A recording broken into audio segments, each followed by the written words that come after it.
All right.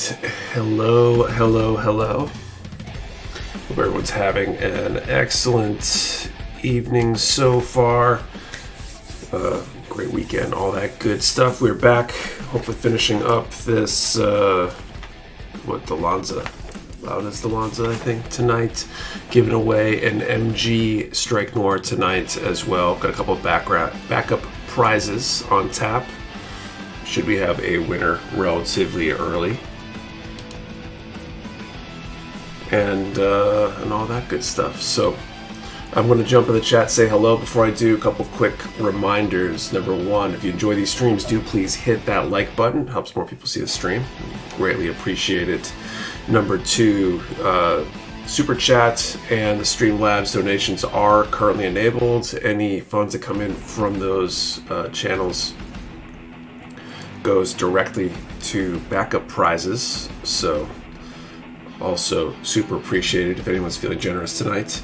And then finally, over at mechawarehouse.com, we do have a sale running this weekend. 15% off in-stock RG with code RG15. There are some great RGs in the line. We got a lot of them in stock, and great time to pick up one for yourself or for someone else for that matter. So I think that's all that stuff. I'm going to jump in the chat, say hello, and then get back to building. Whoa. Okay. What's up, Dylan Doe, Wolfpack, Maverick Entity, Studio AU, Bird Soup, Kyle Walter, Earthbig32, Matthew Mahoney, Bone Daddy KW, Lord Kronos, Thomas Dietrich MZ, Larry Vito, what's up? Go Zero, Destiny Hero Prime, Lego Yoda, I'm gonna kick you, Eric Shu, Young Hero, Anna Champo, Black Chimera, Realtime 88, Sergeant McRuff, FTL Drive, what's up? How's it going? Rob Rosencrantz, Heathcliff, Drowsy Dude, Stealthy Bedlam, Jose Mary, maybe? Hose Mary, Obelisk Zero, Peter V, what's up? Skids Customs, Leo Ma, Baron Radium. Been all about the notch for the past few days. Almost done. Just a few more details. I'm ready to submit my entry. Nice. Donald Clark, what's up? Hinoki Marauder, Baka ZCO, Kilo Delta. Need anything special in the giveaway? Strike Noir is literally my favorite. Just hang out, watch, and listen. Periodically throughout the stream, I'm going to ask people to put a number into the chat within a certain range and answer a question. And if your number is the one that gets drawn, then you are the winner. If we have no winners on that draw, we draw again later in the night. So keep an eye out for that. What's up, Falcor Shoe Guy? It's Azaku. So, yeah, back to building. Hope everyone's weekend is going well so far. 823, 821. I think that finishes off the A runner.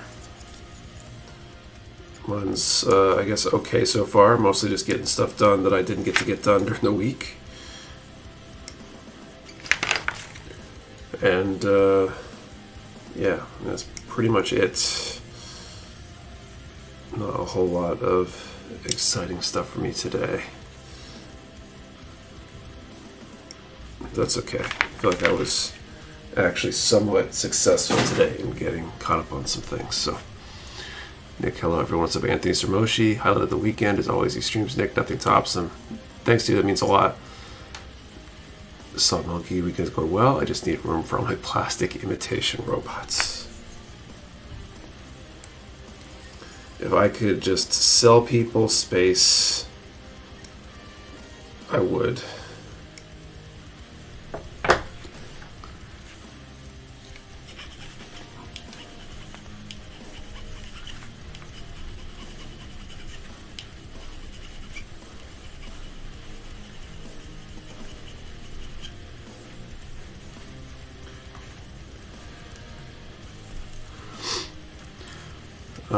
Let's see, what kit is this? This is the standard slash loudest Delanza from Witch from Mercury. Manager was running another shop all week, so I had to run my shop and a bunch of crap went sideways this week. Ouch.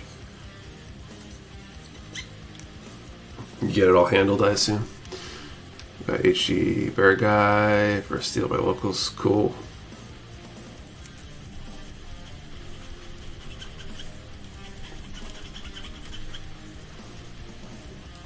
Hopefully I don't crash during the stream. I feel like I yawned like 15 times just in a couple minutes getting everything set up to start tonight. Apparently I'm tired.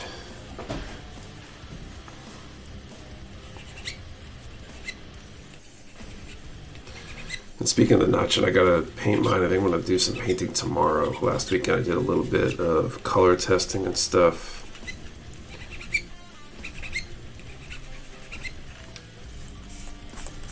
But I gotta actually start putting down paint because we're getting really close to that deadline.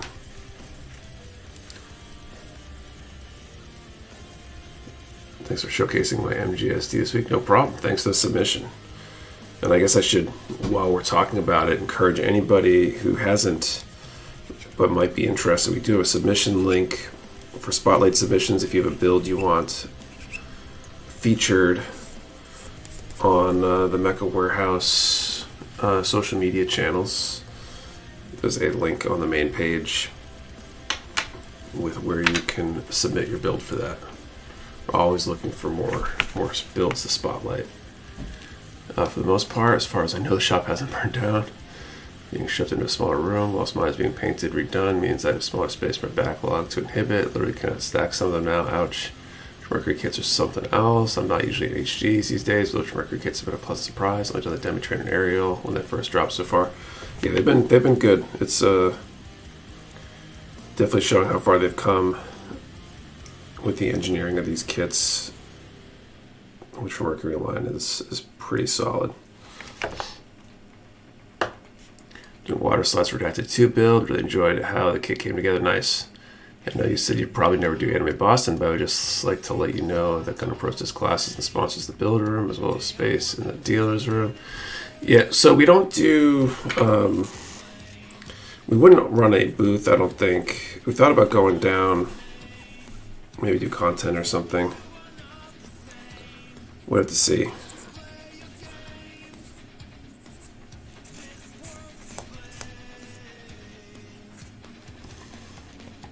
Direct build desk site that will start Rising Freedom and submit it. Want to see how the new design is.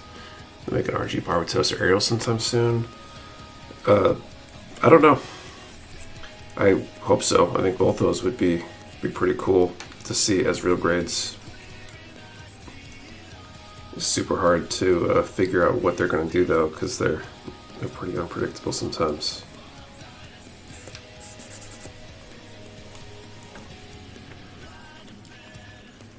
I'm doing 30-minute missions at HG right now, simply do not have the space to set an MG up. Makes sense. Do you have the water slides, the new Rising Freedom arriving soon, Nick?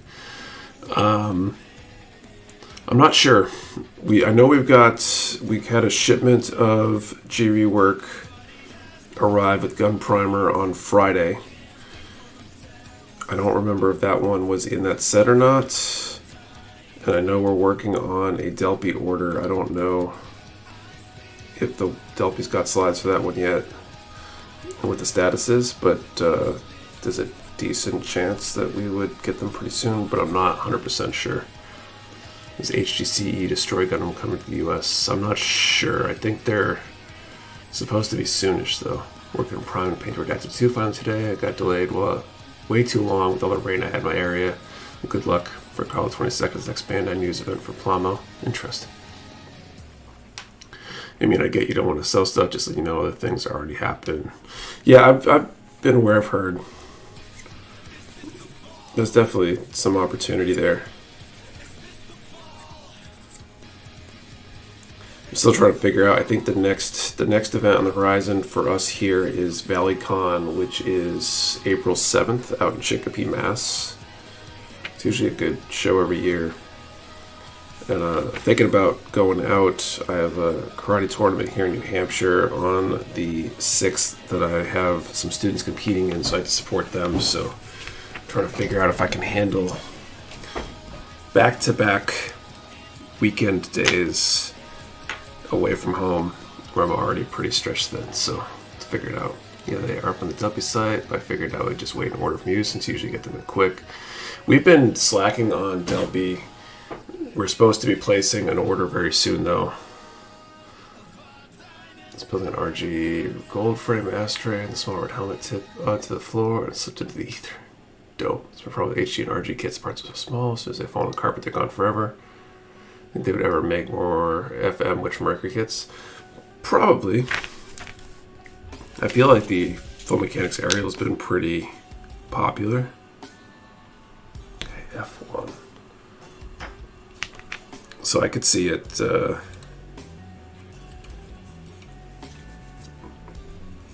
I could see them doing some of the other popular designs, like Calibarn maybe.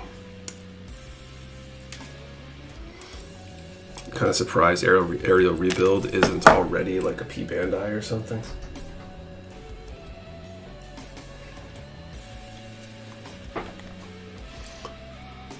Oh, gives build time to interrupt my pizza now.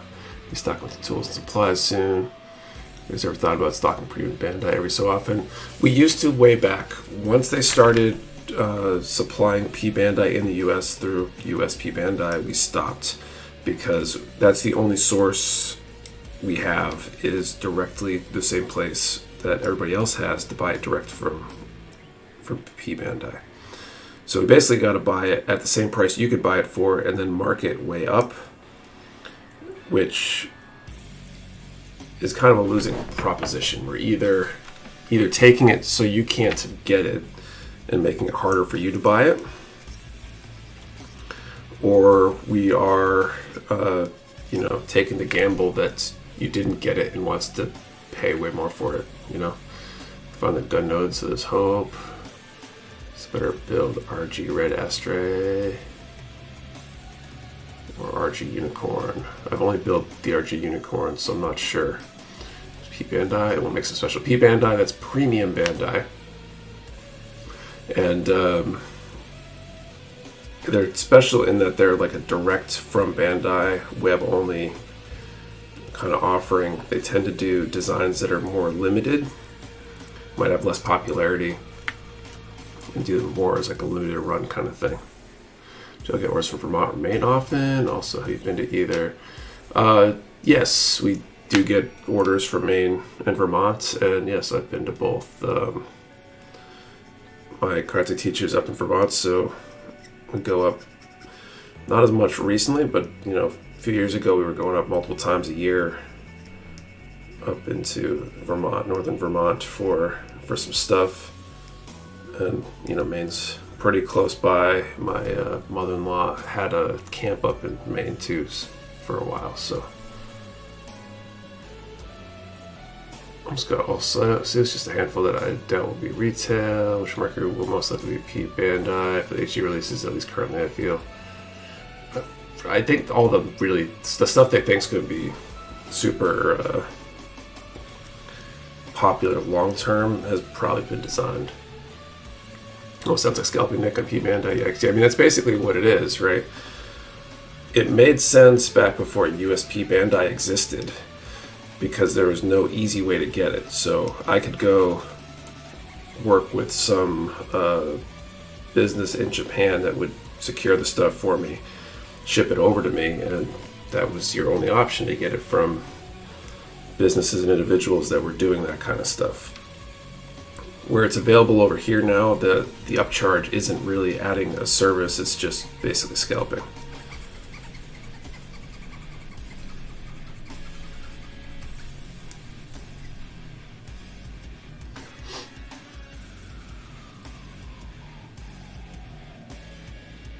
So near to this Gundam building, no worries, that's what we're here for. To find a metal frame for the Full Mechanics Aerial might be fun to try. I've heard mixed things about the die-cast frames for the RG High News, so I'm not sure if it's going to work. But limited 3, but people have found workarounds, sadly. Yeah, there's always ways around it. I'm caught up building HD Dendrobium, so I'm going to like no worries, Tim. Welcome.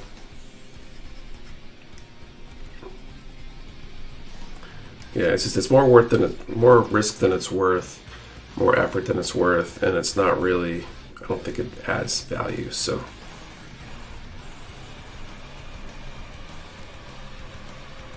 I was curious, since I know the Vermont New Hampshire rivalry is very strong. I guess I don't really know a whole lot of interstate rivalry there.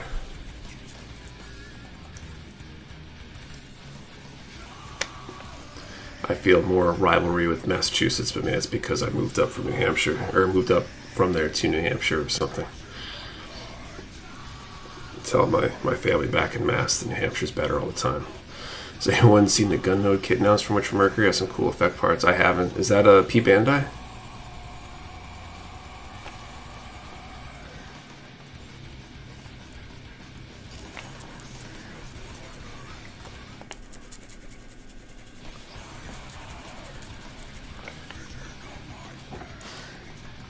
The Node kit is up for pre-order on the P Bandai site now. Interesting. The issue with P Bandai for me is when they have multiple kits I might want, but all different ship months. I get it because for later production time, but separate shipping deters me. That makes sense.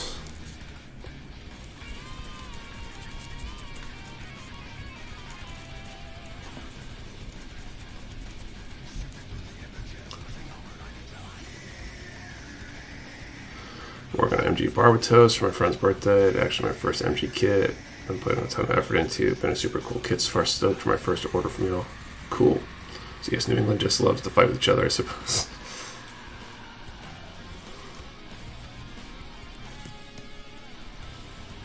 Maybe. I feel like it's a like a sibling rivalry thing, more so in New England.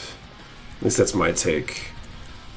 You know, I think New Englanders often consider themselves New Englanders, sometimes before whatever state they're from.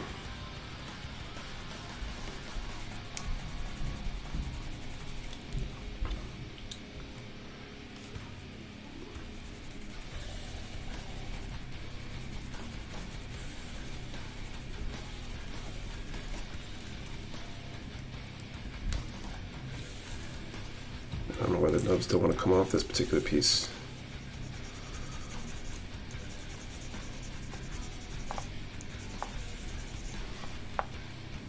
It's like us in the Great Lakes region. For Mass, I'm not a fan of Mass.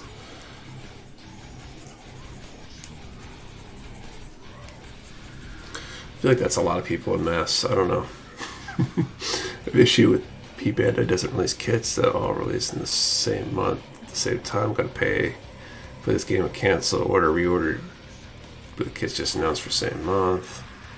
Affecting Nurtured Maine used to be part of Mass.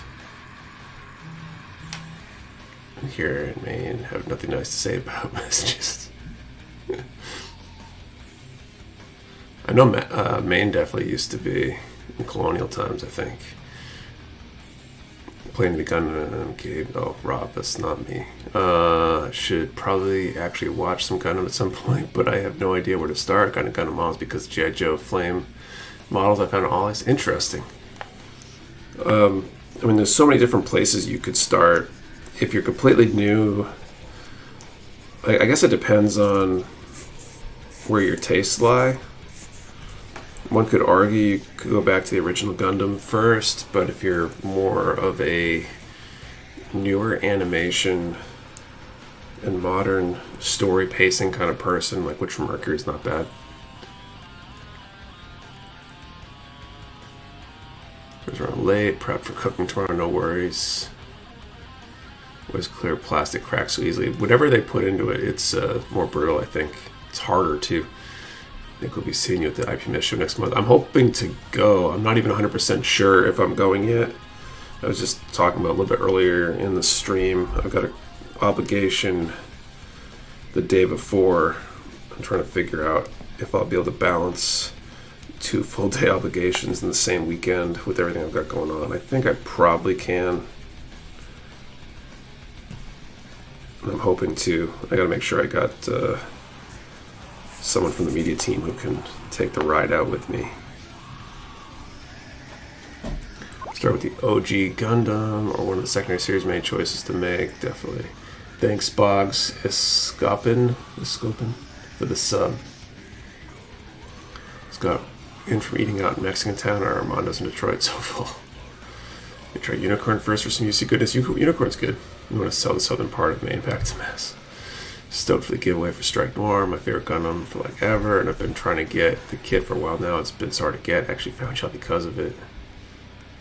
Pizza consumed. Back to HG Leo. I finished Wing Gundam last week, Nick, and I say the latter half was better. I feel despite the mobile doll spam being boring.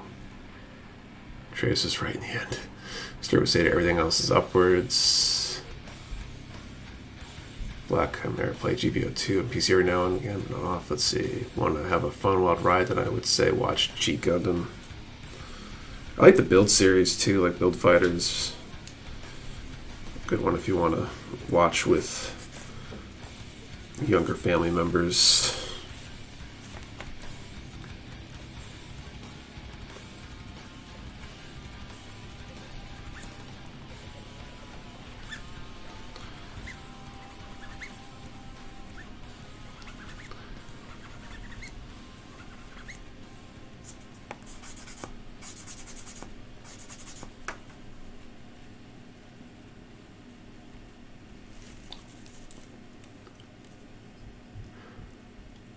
Sinking all my time into building my new build room after my son moved out.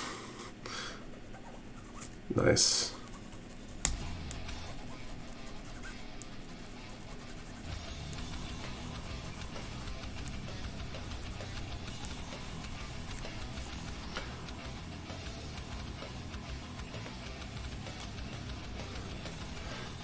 Start after War Gundam X. I have to say I did not completely despise the kid MC for once at the start. The advice they're all up on CR, so I'll probably start with the OG. We usually do Gundam giveaways. You plan on doing different prizes like Zoids, 30-minute missions. We've done a few Zoids before, usually when I was building a Zoid. I should play with it some more. I know the Zoids in general don't often pull as many people. Like I don't know. Maybe I should ask the viewers how many of you are here because of the giveaway versus because you're regular. Most of you that chime in are going to chime in because you're regulars, probably, because you see a lot of the same crew every week. Need to build area. It's hard using my dinner table. It's nice having a dedicated place to build, and even more so having a dedicated place to paint if you paint. That was big for me. To do a new coat of paint on it and put up some shells on one wall that has all my Dragon Ball stuff on it. Divers wasn't fun, but Build Divers Re-Rise really throws you for a loop after the first 12 episodes. Start feeling more like a real Gundam series. Regular giveaway is bonus. Don't mind winning a big Iron Kong. Thanks, but the giveaway is nice. I was super interested in the giveaway, but staying because you're very entertaining to listen to. Well, thank you. I don't know why people think I'm entertaining, but I appreciate it. And a giveaway where a person could choose alternate Zoid or 30 missions kit. That's an idea. Regular at this point, the giveaway is a nice bonus, but not going to cry when I lose weekly. Started watching the stream because of the giveaway, not mainly like the company while I build. I think that's probably a pretty common feeling. Like, I think the giveaway is what helps bring people that wouldn't already come in. There's some percentage of the audience every week are new to the stream. And some of them stick around because they enjoy it, hopefully. But at the point, I only enter if it's a grunt kit mono I don't already have. I think last week for the Tulgies for the first time I participated in the draws in like 3 or 4 months. Oh wow. Come for the stream, stay for the standing ASMR, Nick. Join every week to build along with the group. Giveaways just a bonus. So you pick up tips and tricks when it just adds to the backlog. Hang on game while we all chill, to be honest. Enjoy all social media presence in the build streams, make it feel like I'm hanging with the homies. That's cool. Awesome, Tim. You listen to you talk, build Gunpla on the back reviews. It puts me in a relaxed Zen state. I think the crowd would vary based on the giveaway, but I'm here to help support the warehouse I order from the most. Thanks, Eric. It's an L-shaped SPC on one side, build on the other. That's what I got here as an L desk. Now it's like hanging with friends every Saturday night. We definitely have a pretty regular crew because of the community, and it's more tradition sorts for me. Been watching for like a year now. Cool. Actually, that would be an interesting question. It'd be an interesting for the giveaway question, actually, but people are likely to answer with numbers, and it might make things hard. But I'm kind of curious how long ago people started watching. Like, is anybody here date back to when we used to do Twitch streams pre-YouTube? Probably unlikely because those were super small, but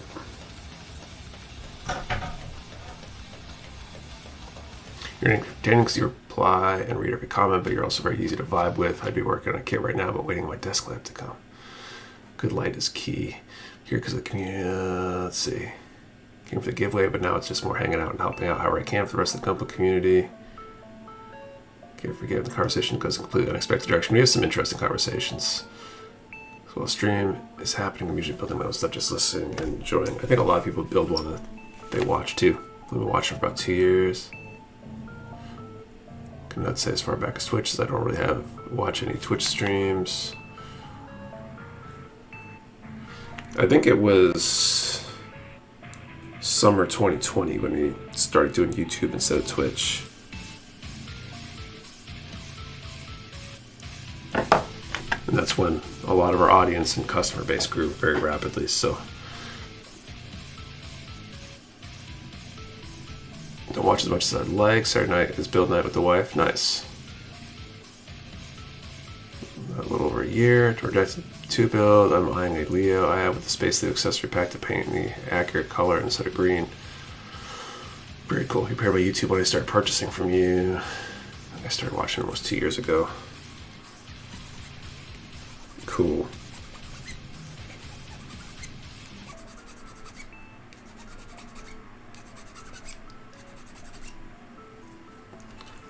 Checked history December 2022. Charity stream appears to be my first. Interesting. Thanks to the sub, Anime Watcher.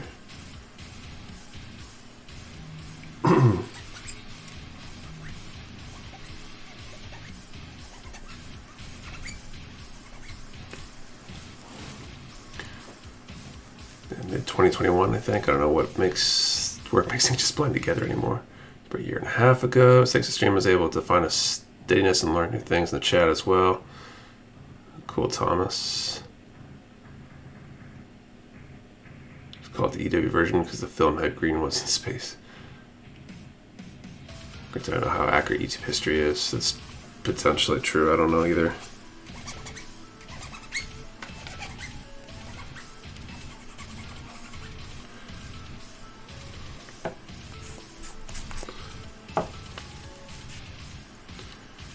Long enough, had lost job just before 2020 and had to find steady pay before I could indulge, but didn't find out about streams till afterwards. Interesting, that makes sense.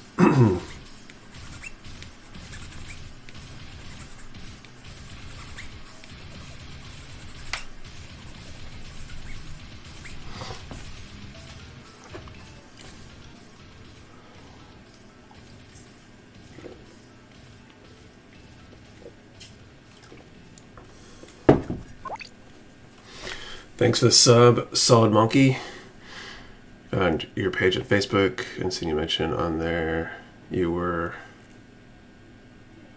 It's quite hilarious. Was the very first thing I ordered from the warehouse was the ramen kit. I heard those are reprinting and shipping soon. They haven't already started appearing places.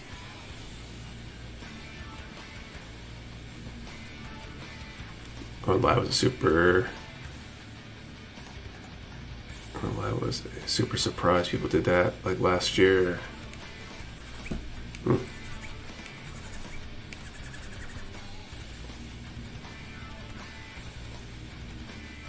been doing it for a while. Obviously, this is what stream number. To look it up. I guess it's not on my screen here anywhere. 187. So that means we're actually closing in on 4 years. The Facebook video you stated you were going to ODO 2022. I've been following ever since. Interesting. Cool. I think it was in 2020 I started joining. I watched them without building initially.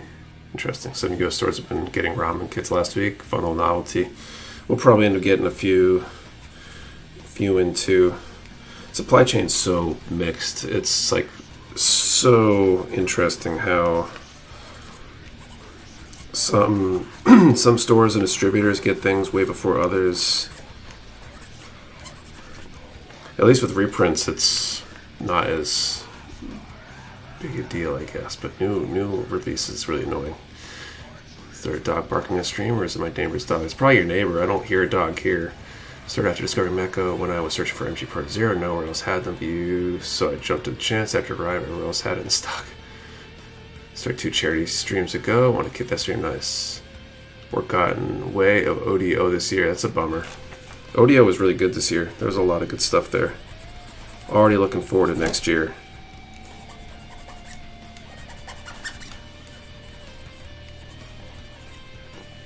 And hopefully I can make SCGMC happen this year. And actually, speaking of contests, where Kate and I were discussing AnyMech this year and trying to confirm whether or not we can do it this year. So I gotta work out a few more things, but hopefully we'll be making an announcement soon. So waiting for Faz for a car reprint. Got really hooked when you put me onto all the good tools like Gun Primer stuff. You got time to watch the uploads to YouTube. I always make sure I leave a like and let it play. It helps the algorithm. Thanks, Harry. 45 minutes away from ODO. It stressed me out. Yeah, it's a bummer. It's so close. Hopefully next year.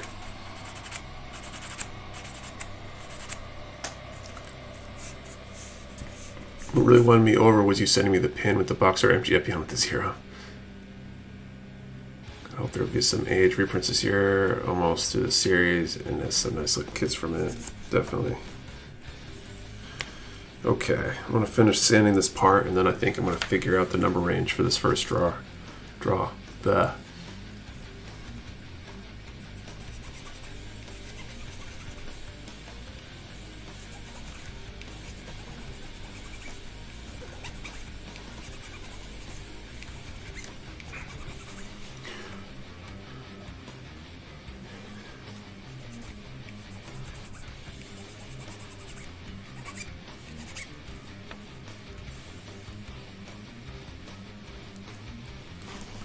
So that one's done. I got another piece for this rifle.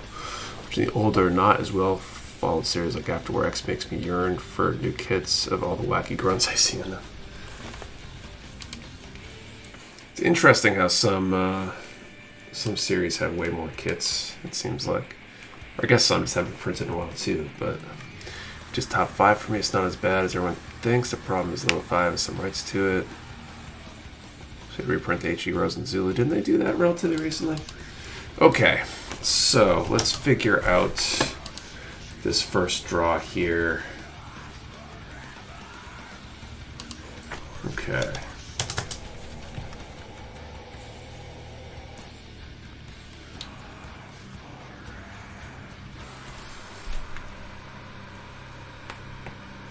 Okay, so let's do a number from 10 to 900. And what's your preference? Water slides, dry transfers, stickers, or nothing? 10 to 900, water slides, dry transfers, stickers, or nothing. Remember, one number per person. Do not delete or change your number. We only ship to U.S. addresses. You must be present to win, and your answer to the question, the number has to be the same comment or valid entry. And I bring this up because we filmed a little water slide tutorial yesterday while I was at the warehouse. That should be the video this week. So folks always be saying you should go on vacation with us, and I feel the urge sometimes to point to the ODO and AnyMech vids and say this is the only thing I'd want to go to. Well, maybe you need to take a vacation to New Hampshire if we do AnyMech this year.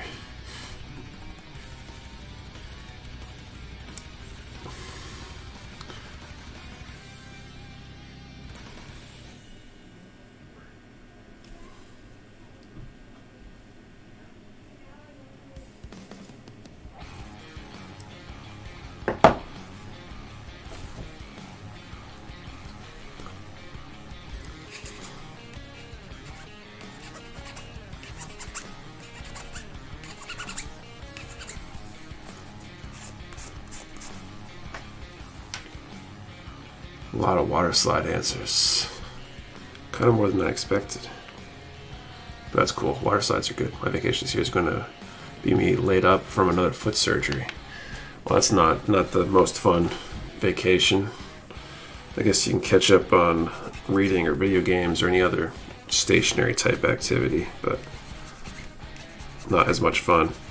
We're actually talking about vacation stuff today too. We're hoping to go on our first like real vacation since I think like 2019.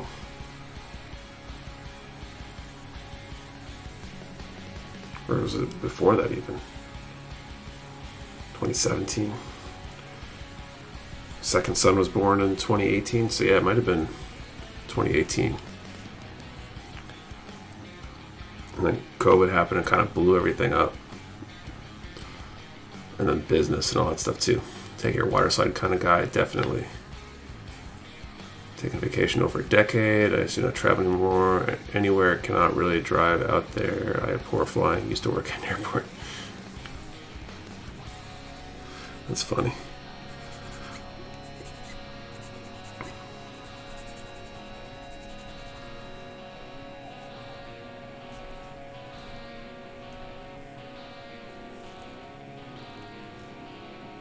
We strike Noir is planning on giving away. I want to know how many chances I got. Just one. You got, probably a 1 in 100 chance or so.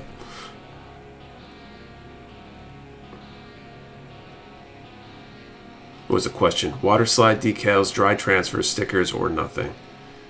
Last vacation was back in 1999. Wow. Okay, maybe I shouldn't complain about not having gone on a vacation in a while. Last year we did the staying at my parents' have a place on Cape Cod, so we did that for a week last year. That was our first vacation at all, really. That was more than a day or two, more than a long weekend, basically since the business had started. But we're hoping to do our first long one.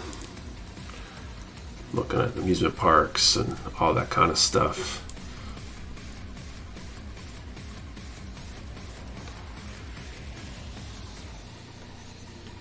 Okay, B20. 20 years in the Navy. I'm done with traveling vacation. Vacation is staying in and building Gundam and Lego Speed Champions. Doing armor kits and aircraft. I naturally want water slides when I start at Gundam. Makes sense. Went to Long Beach, New Jersey 2 years ago. It was nice. Cool.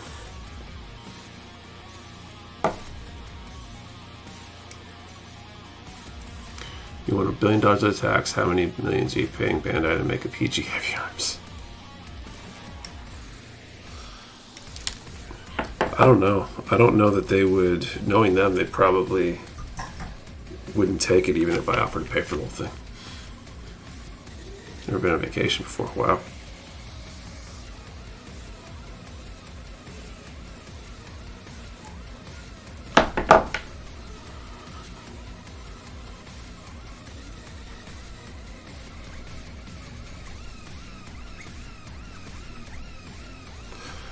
Totally understand not going on vacations. Or starting to look at what things will cost, and it's traveling with kids is not necessarily the cheapest thing.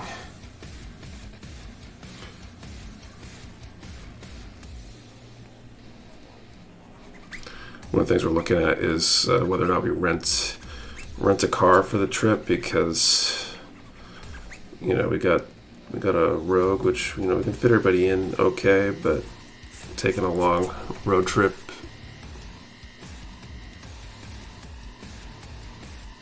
would probably be pretty tough.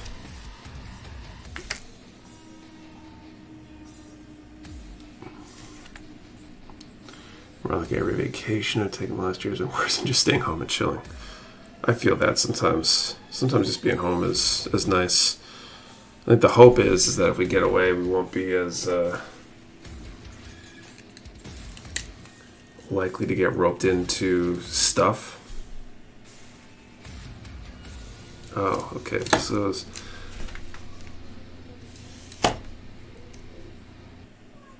the magazine's got its own spot.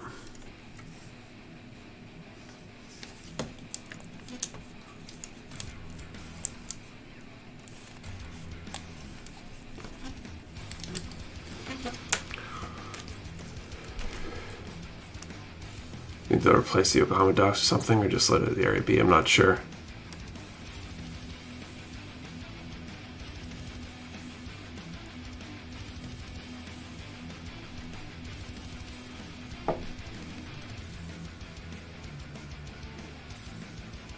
But the plate says Rogue One.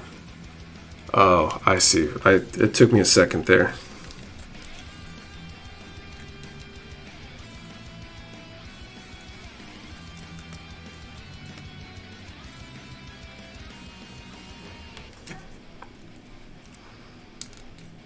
And no, it doesn't.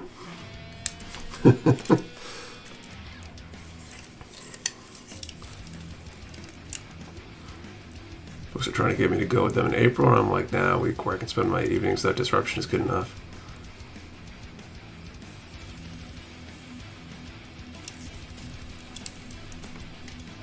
Okay. Okay, I'm gonna call time here and draw a number.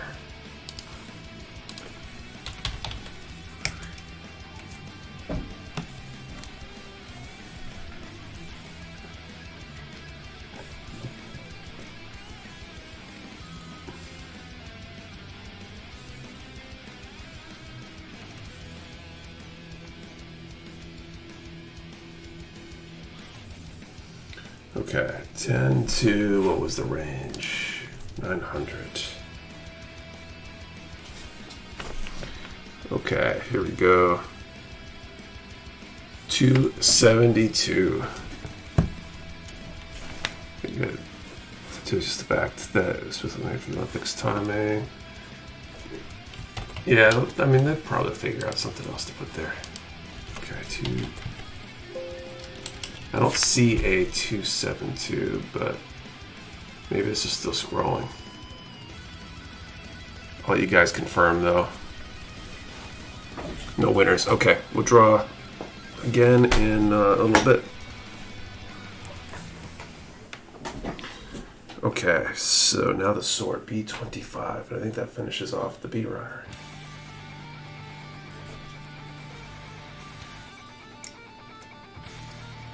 It might be the last. Actually, no, it's not the last. We got the axe too.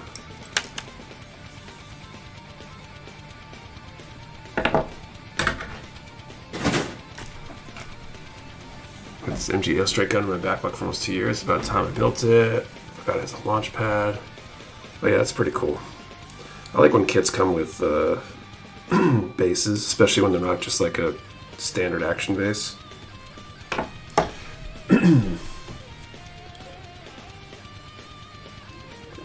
What do y'all do with the empty runners?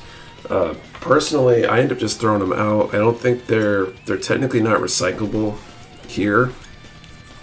Forget what type of plastic, what the number is or whatever. But for the most part, I just trash them because I don't think the recycling here will take them.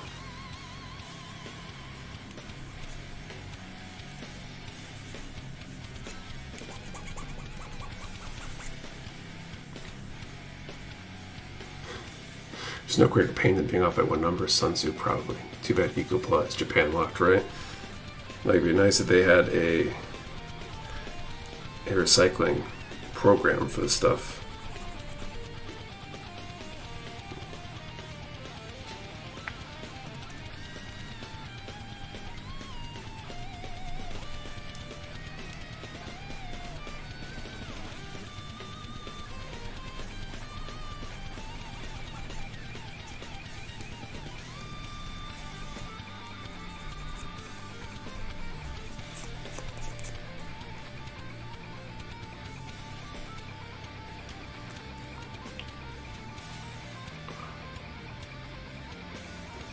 What's up, Jerome?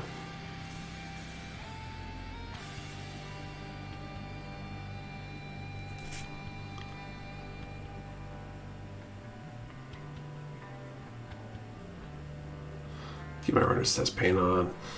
There's definitely a lot of things you can reuse runner materials for. Kit bashing or paint tests or whatever. So at some point you end up with too many of them to save them all. Thanks, Brunavid for the sub. Sorry for butchering that. Where I live, they take all plastic and paper to recycle, but really they just dump in a landfill. I feel like that happens. A lot of recycling is they say they're going to recycle it, and then they don't really.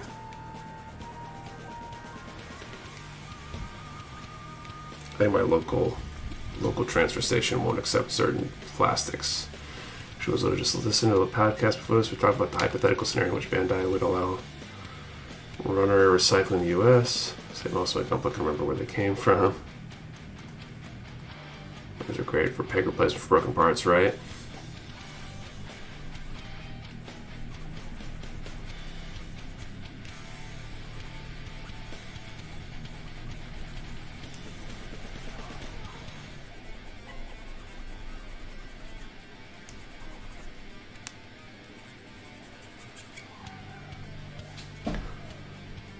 Use one from the kit I'm building. It says paint on it.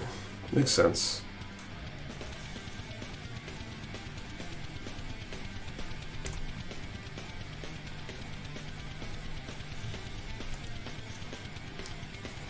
I definitely did that with Gundam markers back in the day when I was trying to use Gundam markers on raw plastic.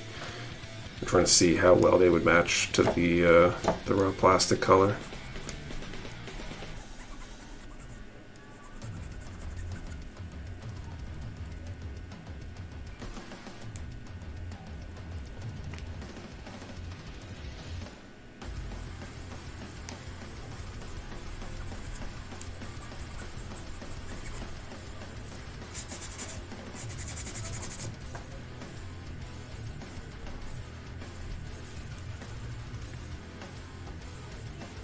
Any painting plans for this green boy you're currently working on? No.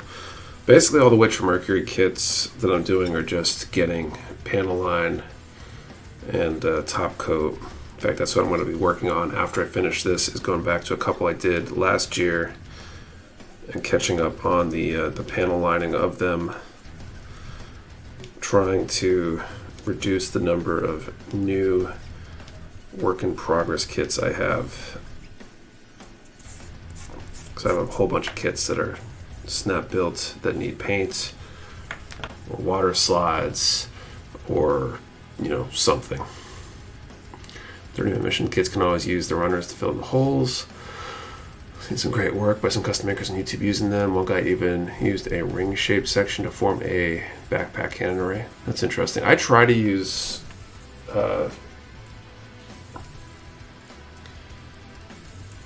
runner pieces to fill in 30-minute mission holes, and it didn't work well for me. So Depeche, I started building in January. I used the runners to make stands for my HGs. There's a few tutorials on YouTube of you. Yes, I've seen some stand stuff.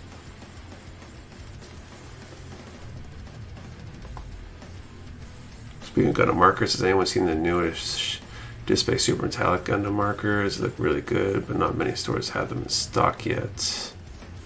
Survived the Phoenix suit, nice. You have any metal builds? I do not. Okay. Order F3 and 4.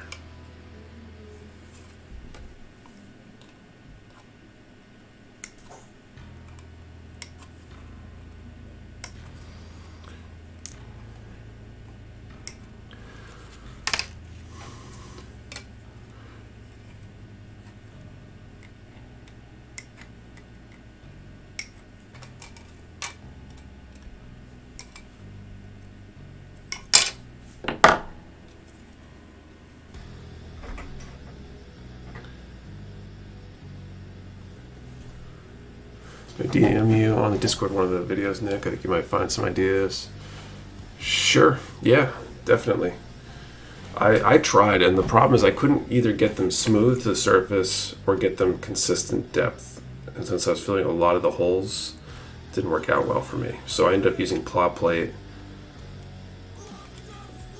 for the 30-minute submachines. I was covering a bunch of holes in. And that worked out pretty well, but still time consuming. Doing challenge coins this year. I'm planning on it. Nickel's been working through some preliminary sketches. Feel like we're getting close to running behind on the schedule for that, but we are planning on doing them. I'm going to try out those display paint markers. Big thumb chrome paint markers work well so far. Interesting. I know Molotov Chrome is super popular for markers.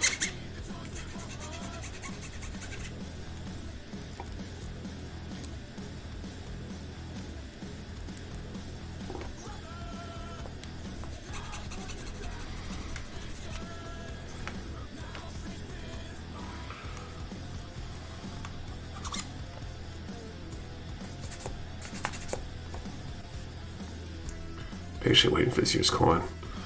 Cool. Yeah, we're working on some designs. I think we're going to be a little more limited how many we're doing. And I got some other ideas. We might put out a limited edition set this year too. But I think we need to get the standard coins done first before I start working out those details.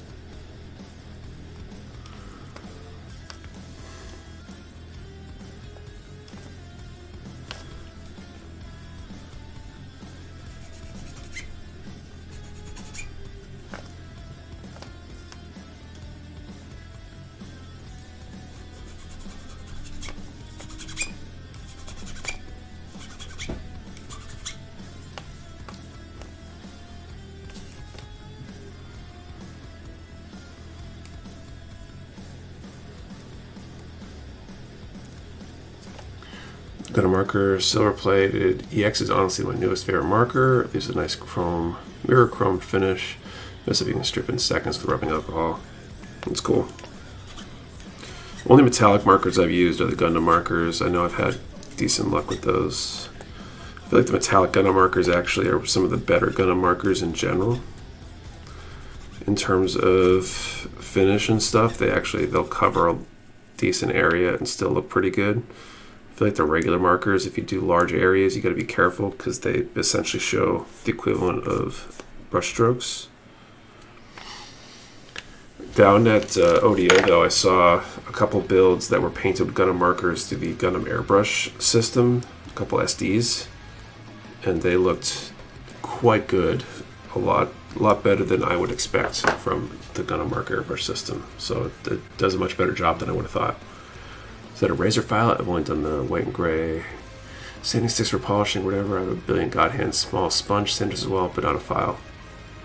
I had no ideas they had files. Yes, it is the Gun Primer Razor.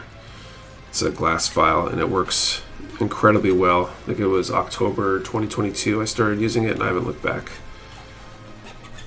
Gun Primer definitely makes some good stuff. Highly recommend it.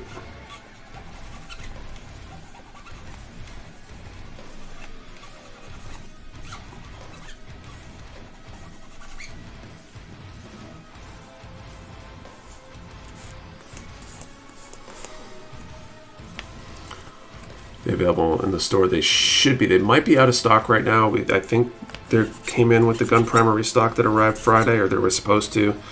I know there were a couple items that weren't in the shipment. We're hoping they can get them out to us fast, whatever stuff was missing. I think there were two items that they were short.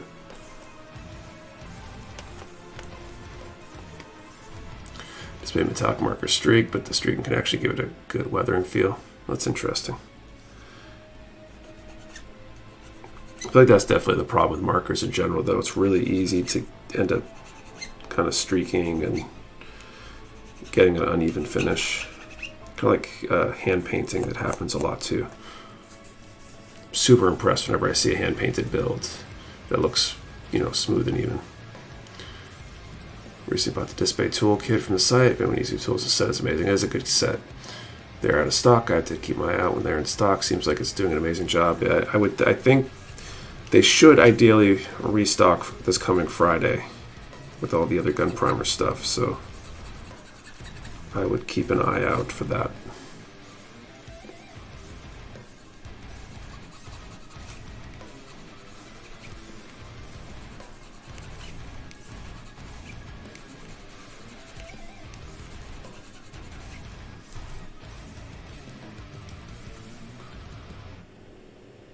Origin is sold out, Plus is in stock. Gotcha, yeah, that makes sense. That sounds right.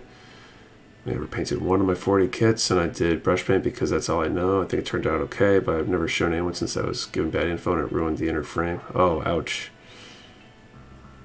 What ruined the inner frame with it?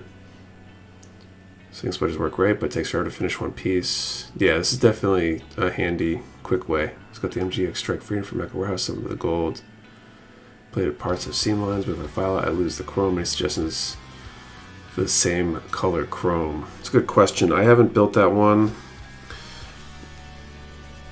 Maybe somebody in the chat knows from experience what matches, or at least gets close enough.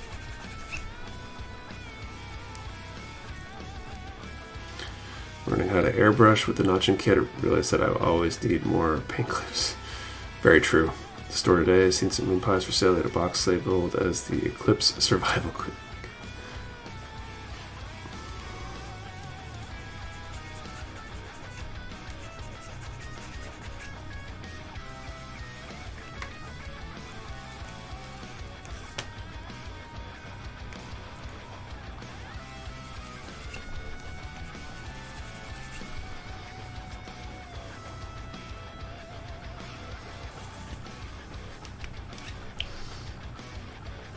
It was an MG Talgie, so I was recommended a spray primer to make the inner frame black. Not only made the pieces brittle, but it also made them fit too tightly and a couple pieces broke. Yeah, paint can definitely, you gotta be careful with the thickness of the paint. Some people will sand parts extra beforehand for that reason. I think that's a hard balance to strike sometimes. What kind of paint was it? Probably enamel if it made the parts brittle. I think enamel paint will do that. You gotta watch out for like the Tamiya panel line accent. It can have the same effect if you put it right on bare plastic.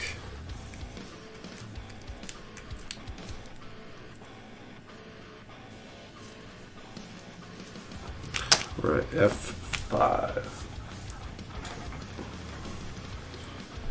You'll offer any non-toxic paints or panel liners. So the Vallejo acrylic paints are about as non-toxic as they come. I've joked about a bunch of times, both on stream and in some of our videos, that if somebody held a gun to my head and told me I had to drink a paint, I would pick the Vallejo paints because they're,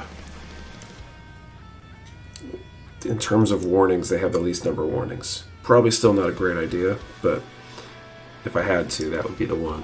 That's what I spray too, because I don't want toxic fumes in the house with the kids and stuff. Some lacquers did too. Okay, I haven't heard about lacquers doing it, but I know enamels will for sure. Let's have a great night. Pretty late to the party. What's up, Dustin? And paint the MG Talgies to be the untitled Talgies. Pictures are buried somewhere in Discord. Files are just an easy way to take off material. The balancer then is essentially a sanding sponge to refinish the surface. Sandpaper and sponges still work better overall for a full surface prep. Sure. I made it. But when you're not yet double Gundam Exion, we're about to do the second draw. GX Strike Freedom. So every single piece of the gold plate inner frame gets covered unless you plan on displaying its inner frame. I wouldn't worry about getting rid of the seams. Oh, so maybe you don't have to worry about it. It can be used non-airbrush, right? They can be. I couldn't recommend what thinning ratios to use or anything like that, but I've heard of people using them with brushes. It depends on how hot the paint is. Also, fumes a big issue. I don't have the ventilation of the funds to do airbrushing. Totally understand.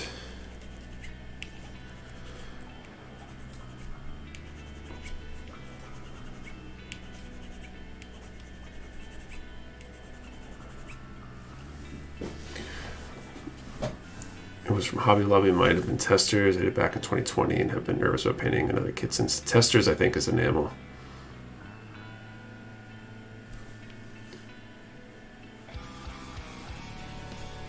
I think you need to put something else down on the plastic before the Testers if you're going to use that. If you used any of the more commonly used kit paints that are used for the mecha models, you would be probably much better off or safer. Didn't do my research, just took the word of someone to come read it.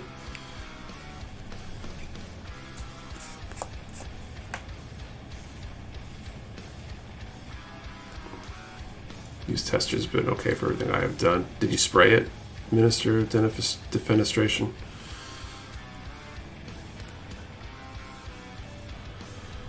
There could be other factors that make it better or worse as well. Some people don't have problems with the Tamiya panel line accent and put it on and not had a kit get brittle and break. other people have, so I wonder if there's an environmental factor that makes it better or worse. But washes should work with panel lining. Yeah, that's what I use on painted kits.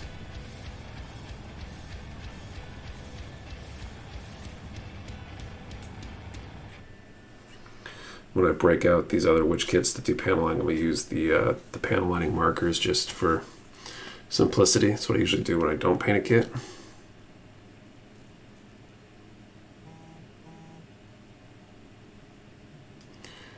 You guys did a car body with it. I've used a dull coat to make to go with, no problem. I think car bodies are a different type of plastic though. You're talking about like an RC car body, or maybe you're talking about a model car body.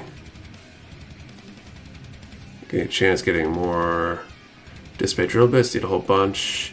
Yeah, I know that we're slowing down on the individual bits, especially the less popular sizes, because a lot of them don't sell as fast. So we're lowering its priority just to simplify check-in and receiving and ordering and all that kind of stuff. We should have more sets coming in. We've got this disc bay order that's been stuck in limbo for, I don't know, a month and a half now, I think, because of Chinese New Year that we're still waiting on. Definitely have more sets coming, and probably, if not this time, then in the next order or two, some individual bits in at least the popular sizes.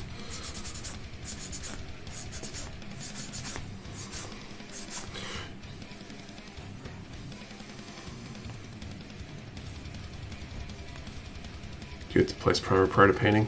No, but it does help. Depends on the type of paint you're using, I think, too. And how else the surface of the paint or the plastic is prepped, or what kind of plastic it is.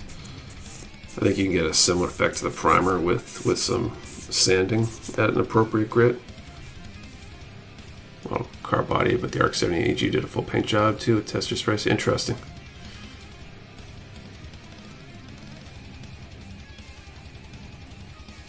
It might depend on the actual plastic. People in the Discord recommend Mr. Hobby's weathering color multi-black for panel lining because the thinner is less hot than what Tamiya uses. So Neil, but as a straight builder, has been working. That's cool. Cool. I will need 10 1.0 and 10 1.5. If you send me a note, if you need that many, we can probably just special order them next order we place with this bay if we're not getting them already. For those kind of quantities, if you want like 10 of each size or whatever, we would have no problem doing that, I think. So like, you can shoot me an email directly at nick@mechawarehouse.com, and I can mention to Kate to note for when she places the next display order. Good enough to layer any heavier paint over water base. Then a window or place to set up an airbrush. This is to me acrylic with a fan blowing the fumes outside. Thinner plus retarder plus patience. This is great for model cars, but it's a different type of plastic. So that could be the case. Right, I can't imagine that a model paint brand would be able to survive if it destroyed plastic, but I think it's probably geared towards cars. Try and get my boy out and tweet a few pics of the Mecha page, show you it still looks good, just can't pose it well. I mean, there's worse things. Most of my kits, I figure once they're assembled and painted, I'm not reposing them all that much anyway, but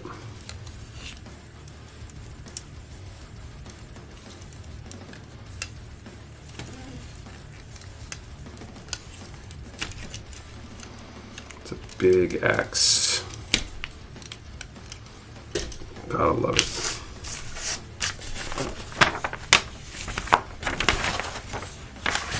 Cool. So I think that actually finishes off this guy. So let's set that off to the side. And actually we should do this this next draw. John Child love playing with my cool toys. My apologies. No worries. No worries. I think a lot of people do. I think I posted finished builds, basically me giving up on posing. Well, so good. Thanks. Testers bought by Rust-Oleum, and they're not a fan of the Testers brand. That's so funny. Like, why would you buy a brand that you didn't like? Or maybe you buy it and then you realize you don't like it. Okay, let's figure out the number range for the second draw here.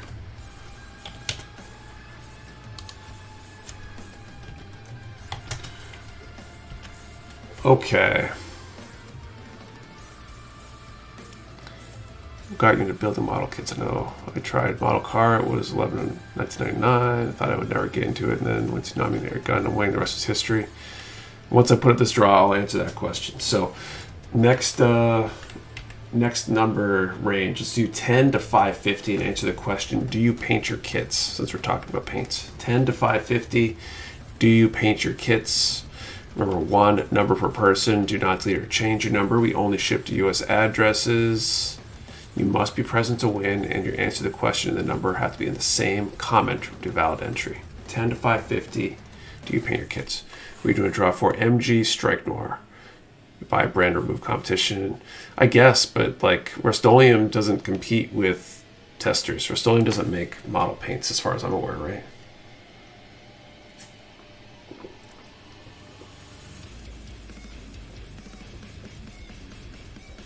Not really yet, but Redacted's changed it. That's cool.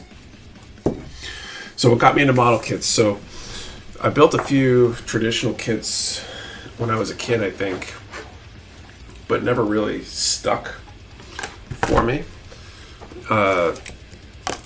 So, you know, that was that. But I went to Japan in 2016 for a karate tournament world championship. I was there to compete, and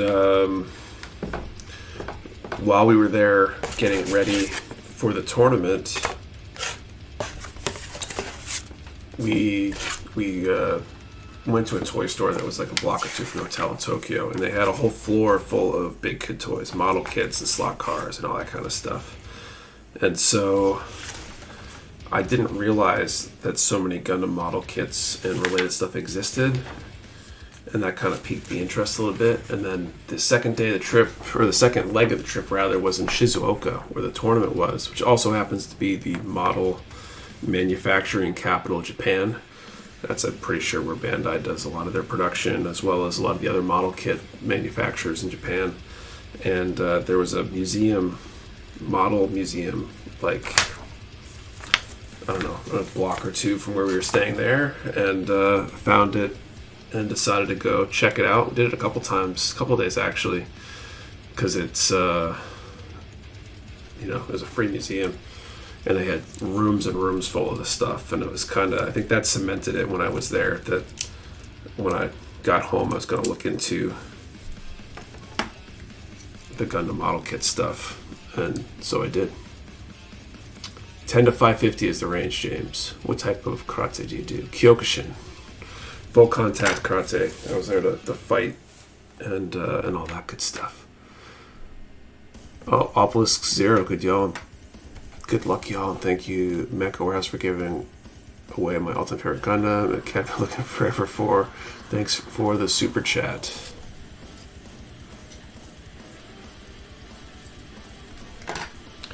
Okay.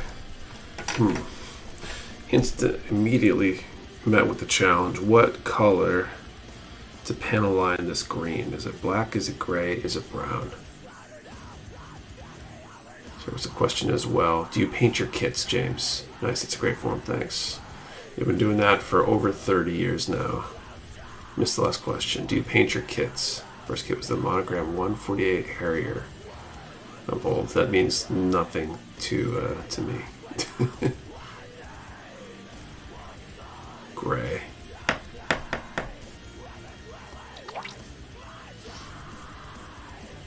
So, as a general rule, I use black on dark colors, gray on light colors like white, and brown on reds and yellows, typically.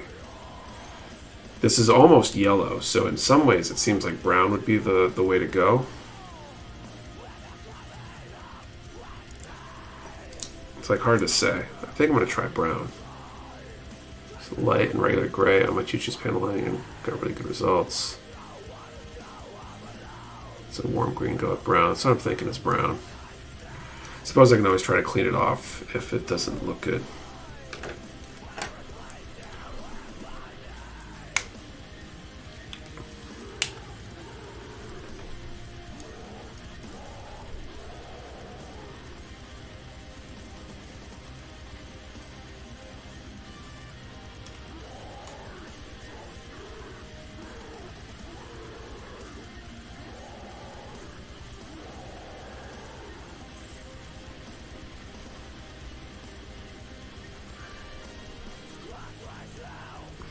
I really kind of hate these big spots sometimes. I better run a test out. Nope, I'm just going for broke, I guess. So brown bleeds really badly, so it's like I'm doing gray and light colors and black and dark colors. Would make sense. I don't think I have any runner near me.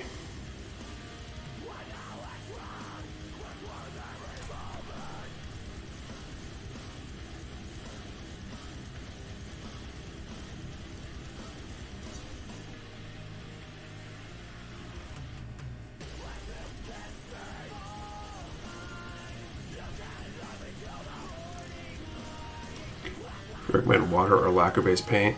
It's up to you. Lacquers, from what I hear, are more durable and easier to spray because of the nature of the paint itself. I use acrylics myself because they're, especially the Vallejo Mecha, they're non-toxic, and I prefer that. Big spaces always drive me nuts because I feel conflicted in trying to just leave them all filled in or cleaning up to save for the outline of them. Yeah, it's exactly here. I'm going to run the eraser over it, and we're going to see what happens. I guess I'll have to decide.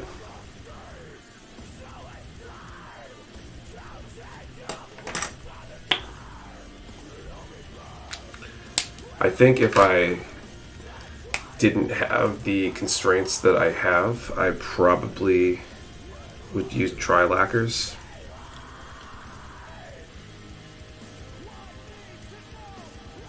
It's gonna mask and be extremely well ventilated. Yeah, so that's my problem. Is the room I paint is also where my kids build models, sometimes at the same time.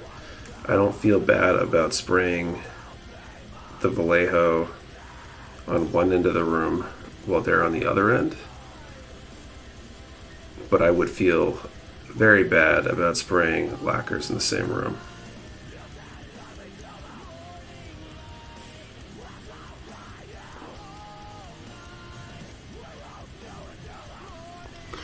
So that's what works for me right now. There was a situation earlier today with my 30-minute missions driven over where one leg had them filled in, another did not have as much. Use brown for more washes and a more natural weather rather than the hard crisp panel lines, something like black. Yeah, well, it's gonna get, when I bring the eraser onto it, it's gonna clean that up a little bit, I think. Hopefully.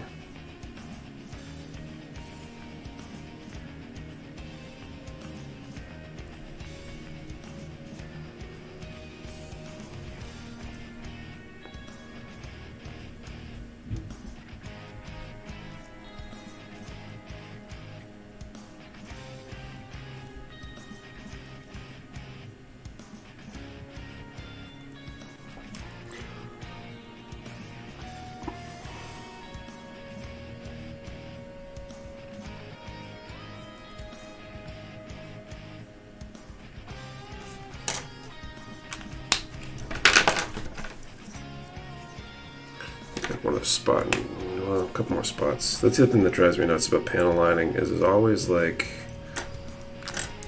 somewhere you didn't catch or didn't see until later. It's always so many different angles and spots.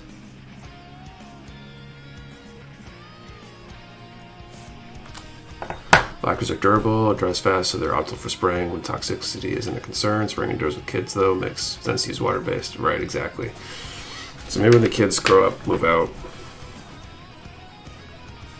or whatever, I'll start using lacquers. But in the meantime, I'm gonna do what's safe for them. Do you have a favorite knife for opening boxes, or just whatever box cutter happens to be closest? So, like, which kind of boxes? Like hobby boxes, or just boxes in general? Should have grabbed the brown version of Mr. Hobby Weathering in my last order alongside the black, but I was not sure at the time if the stuff would work for me.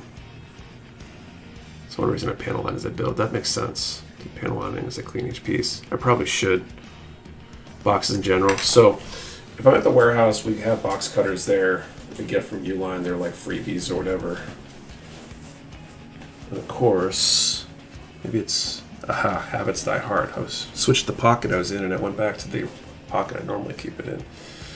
So I carry one of these in my pocket for doing knives. It's a little Gerber, I forget what it's called, but it basically takes these replaceable utility blades, and so I've been keeping one of those in my pocket for years for doing boxes, so I don't have to go look for something if I need something to pop open a box or break down a box or whatever, and then I don't have to dull a nicer blade on like a normal pocket knife doing stupid stuff with boxes. So the water-based you can thin with water, so I've done but never tried. Interesting that you use an eraser to clean lines. I have some fine point Q-tips that I use to clean mine up. Well, that looks well used, yeah.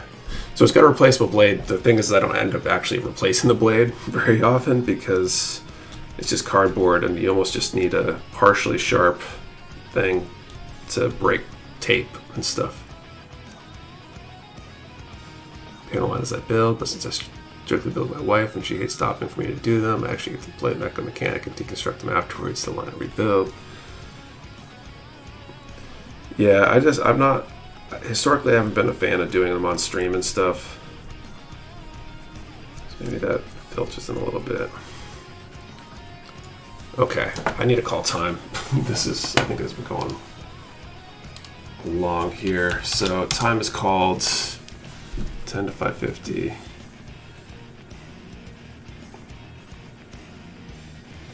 That way if I've got like a nicer knife that I want to use for like things that I really need a good knife for, then I don't have to mess that up, cut cardboard or tape and stuff.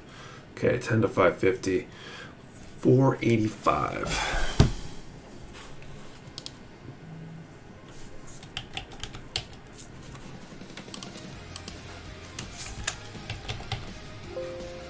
I don't see a winner. I'll let you guys confirm. If not, we'll draw again a little bit.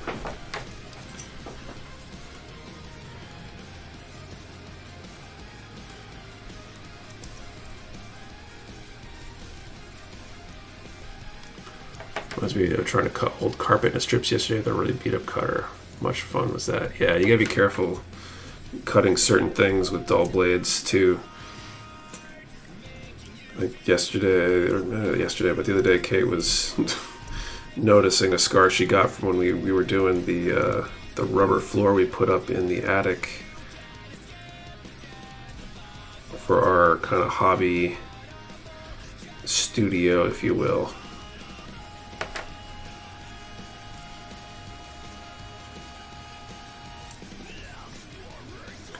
I guess the blade she was using wasn't sharp enough and it skipped or something and cut her thumb real good. That's probably like a year and a half ago, so the scar's still there. Actually, it's probably longer than that, maybe 2 years ago.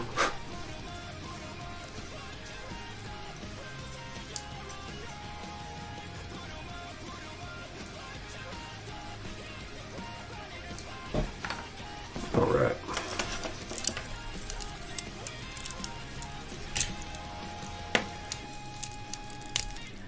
The blade is always more dangerous than a sharp one, especially kitchen knives. Yeah, it's a Gerber EAB for anyone that might be looking. That sounds right. It's been so long since I bought it. They're not that expensive either. At least they weren't when I got mine. It's a decent option. My first third-party kit right now, and using my hobby knife to cut open some of it, and I'll probably need a new blade afterwards. Never had this many bags to open yet.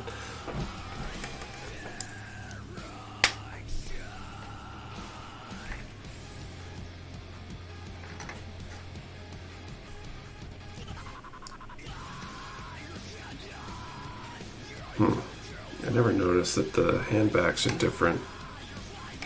The two sides here. I wonder what that's about. Coworker breaking that box hit one of those cardboard staples. The heavier boxes ready to skip right the box and right through his arm. Ouch. Yeah, you be careful.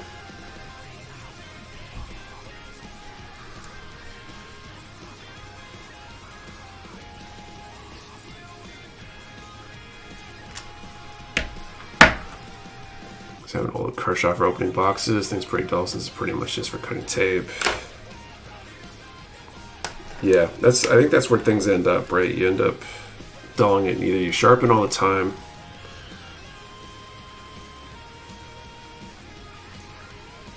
or you end up just letting it get dull. But if you need a knife that needs to be sharp, so I usually keep another knife. I actually have a cold steel that I usually carry as my other knife, but it's been misplaced, so hoping it shows up.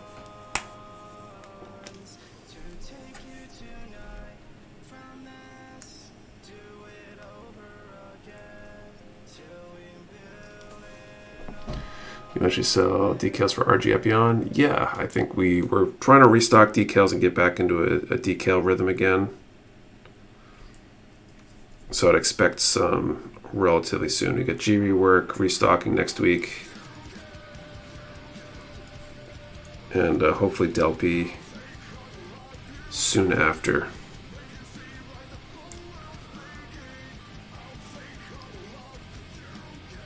Opening box of my old nippers. I'm gonna buy the kit from you, but I'm hesitant without decals. Makes sense. We definitely have. I think there might be some G reworks for the Epion coming. I think I'd be surprised if there wasn't in the set. And when we do get our next Delpy batch, assuming they have them available, we'll be getting them because, you know, why not? It's the latest real grade.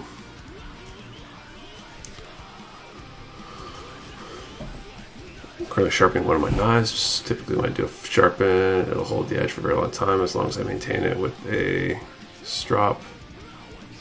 Yeah, I don't know anything about sharpening knives, so just try to avoid dulling them unless I need to. It's got two pieces holding hands for the weapons, but the open hands are just a single part. Weird decision since I don't think they released a marker that color matches.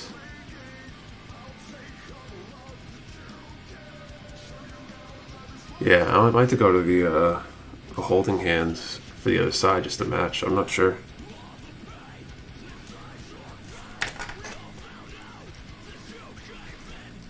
Actually, no, it is a two-piecer. What the heck?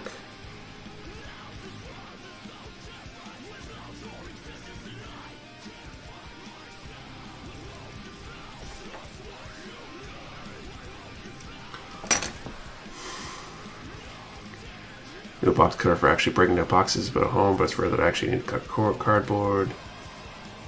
On Asia, people use metal, straight edge, minimal damage to the box. Got kits I want to get decals for. Use my ninja sword. Dude, don't get me started on swords, man. I don't know what got me on it. I swear Facebook must have like heard me talking about it at some point or something. And I'm starting to get, well, I've been getting these random suggestions for antique samurai swords available in Japan. There's like a samurai sword museum or something like that, I think it's called. And so I'm getting all these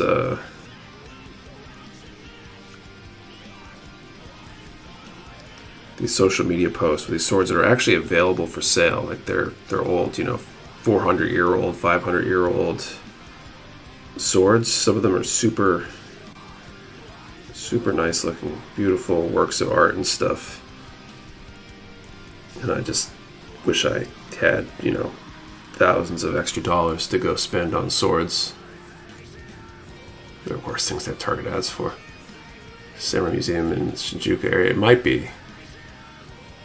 Whatever one it is, they advertise swords that are actually for sale. Like it's an e-com website that you can actually go buy. Each post is a, hey, look at this sword. Here's all the history and a whole bunch of pictures.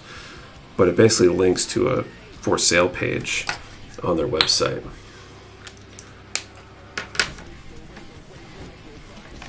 There's been one sword that's popped up a couple times that's super cool. It's actually got on the tsuba, the handguard, it's got a spider and a web. And you know, it's like a 300-year-old sword or something. and I really want it, but I don't have that kind of money lying around. I want to buy a nice Albion longsword, but I have no interest in practicing HEMA, so it just seems like a waste to maintain. Yeah, it's those keychain swords. I have a scabbard. You can actually cut things. Very odd. Interesting. I'm getting a lot of ads for baby clothes and stuff. I think the universe is trying to tell me something. That's funny. Spend a few hundred on Damascus Steel Chef's Knife. You can feel like a samurai every night, I guess.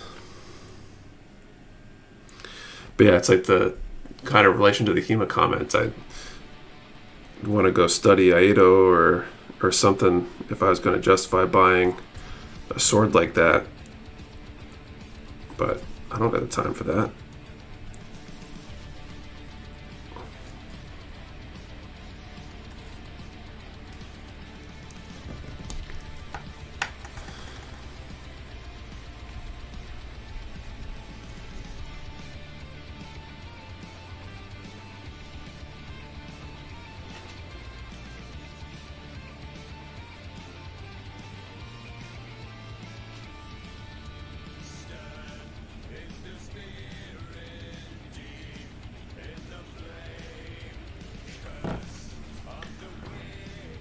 Didn't samurai pay people to cook for them? You don't have to justify buying a sword, I guess. It's not so much justifying buying it so much as making sure I know how to handle it in the right way to respect a sword of that history. You know, you get a sword that was made 300 years ago by a famous swordsmith or whatever, like, you kind of want to take care of it and all that kind of stuff, you know.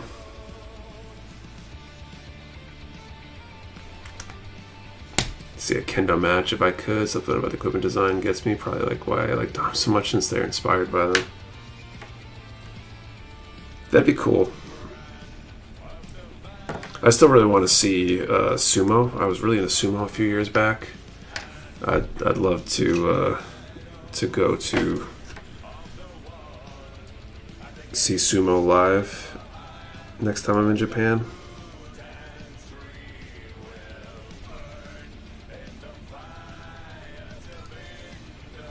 But I went specifically to open a museum, right?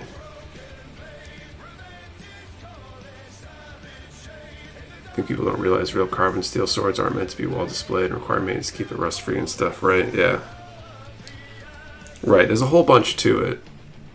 I was thinking about, like, if I was going to spend that much on a sword, I'd want to, like, figure out, like, a humidity control display case or something for it. Like, I don't know. But I think that's also partially why a lot of the really old swords, they come with two sets of fittings. One is meant for storage.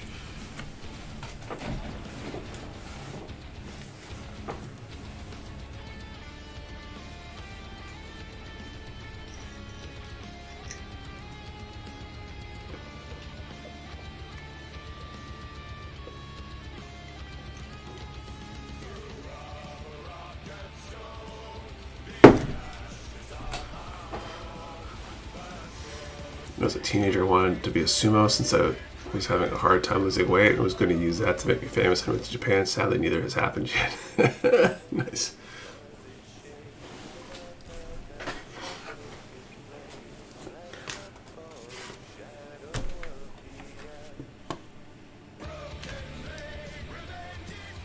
How long does it take you to fly to Japan? Yeah, like depends where you're flying out of.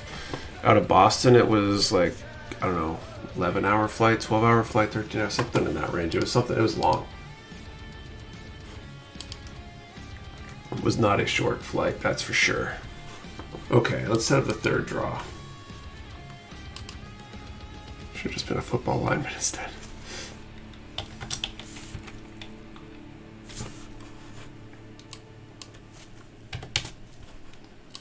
Okay, third draw. Let's do a number from 10 to 250.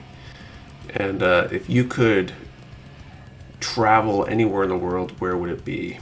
10 to 250. If you could travel anywhere in the world, where would it be? Number 1, number per person. Do not delete or change your number. We only ship to U.S. addresses. You must be present to win. And the answer to the number and the question. Answer to the question have to be in the same comment for the valid entry. A good number of carbon steel knives. It's not too hard to keep them rust free. The methods for storage is a bit different though, especially if they're historic.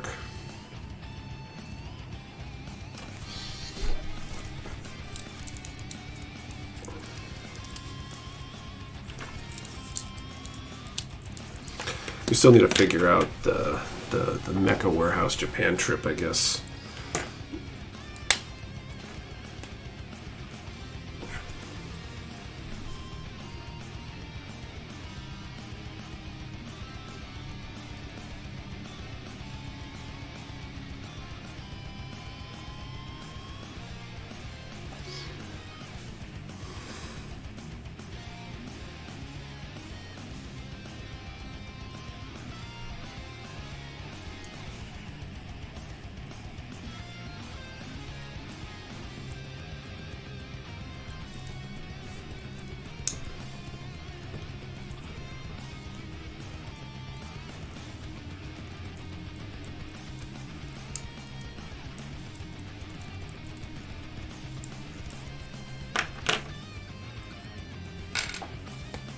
There's Japan trip is us all following Nick around to the sumo matches, the ramen shops, and going to base fill up every seat space.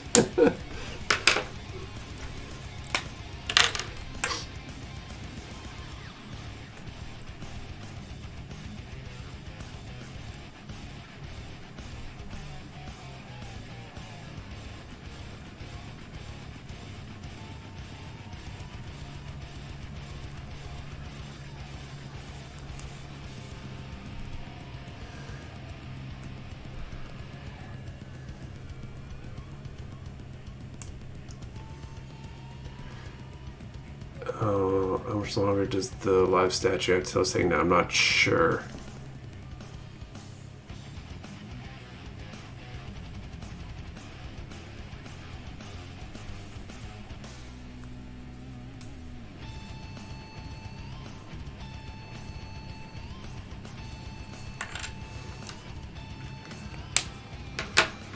Egypt. Egypt sounds cool. I wouldn't mind visiting Egypt.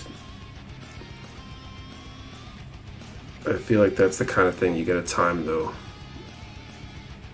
for international stability. I feel like it can be an interesting place to be.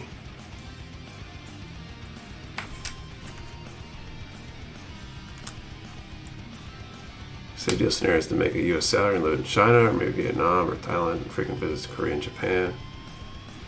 So if everyone wants Japan, I should plan a tour for everyone to fly out of LA and make it a 2-week Gundam tour. What's what I'm saying? I think like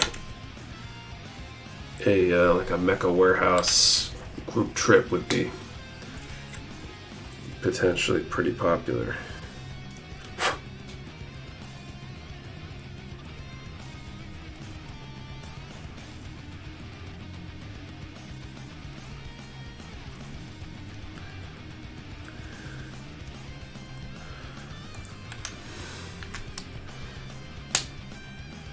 Yes, the shear side is used for storing the blade because the wood holds the moisture better.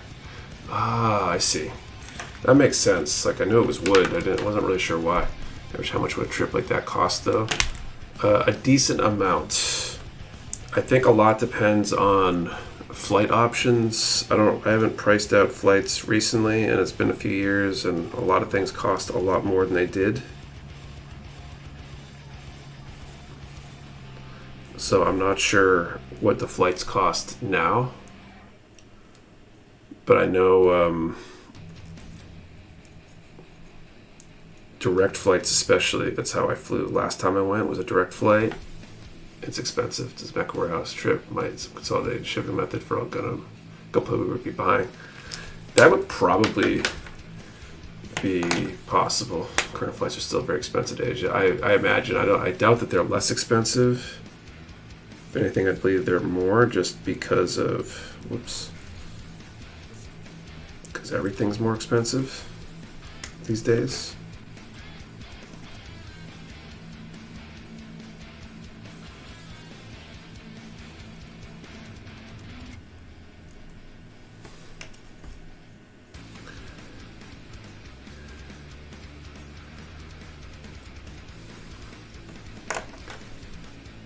Dad I could afford it too many responsibilities, was just curious. Some mates that have gone over recently and plan to go again. It was cheaper for them to do it than to travel in the US somehow. Okay, I'm gonna look real quick. Let's see. Be crazy. Maybe my vacation changes from a charter or a private Airbus for us all that don't play by. Like, that'd be interesting to figure out how much that costs. First time 2017 for wife and I. For 2 weeks was about 5,000. Recent family trip for 4, and only a week was about 6,000.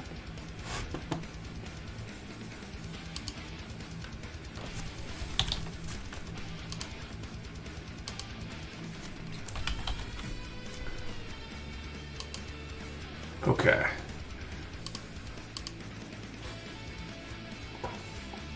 Let's pick the days that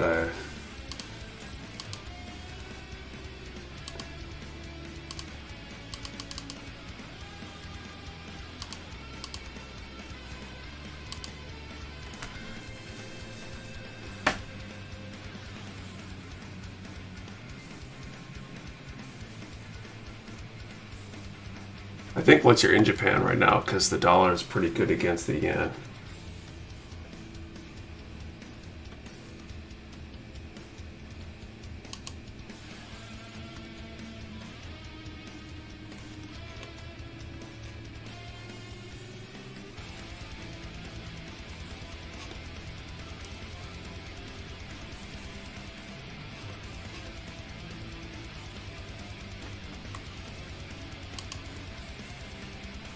Whew.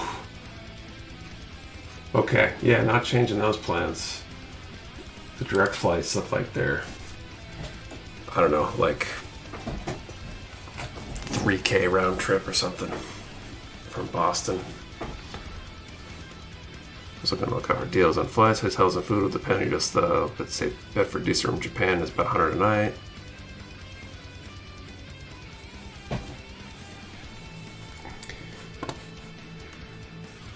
Non-direct flights are definitely better. Food in Japan is relatively cheap and lodging is pretty reasonable. The big expense to watch for is travel and not blowing your savings on robots.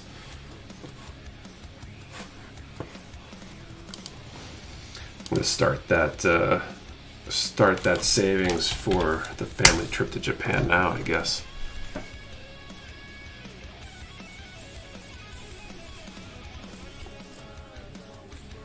Okay, so 10 to 250. Just call time 1:42.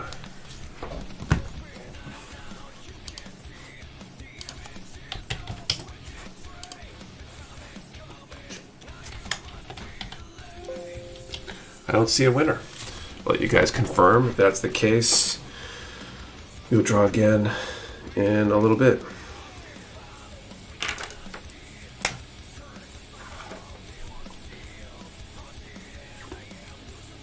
I got our flights from Phoenix to Narita, round trip for 600 each. Wow. I think when can be a big factor, and if you're willing to do non-direct flights, you definitely can save a bunch of money. I think the direct are more expensive. College fund, no. Japan trip, yes, exactly. What was the number called? 142. It's past 10. All I've done is cut out and sand the nubs of the leg parts on Leo. I feel your pain. I feel like I'm moving pretty slow tonight.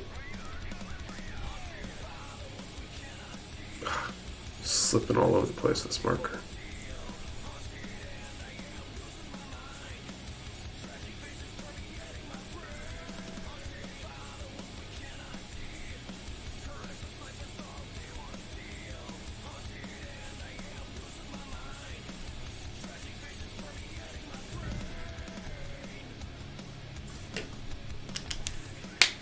I wonder if Japanese food is the same there as it is here in the States. To be afraid I'd starve. There's food over there, it's easy. At least it was when I went in 2016. At least most places. There's plenty, like I got some of the best pizza I've ever had, for example, in Japan. In, was it Shizuoka, I think? Must have been because it was after the fight, because I was kind of off my food restrictions. Had decent steak over there. Kate had great risotto, and we had good ramen and Japanese stuff too. But like, there's plenty of good food, especially in the more like mainstream touristy areas.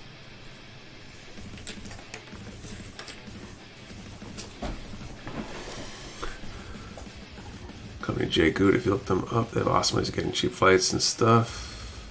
Jay Goot, my wife found some flights from Los Angeles to England for 400 something. That said, one of the places we went, I think it was our first day in Shizuoka. We were with the whole team. We were all together, and one of the guys on the team is fluent in Japan. He actually lived and worked in Japan. I think he had the highest level of language certification or whatever with the Japanese language, JLPT maybe.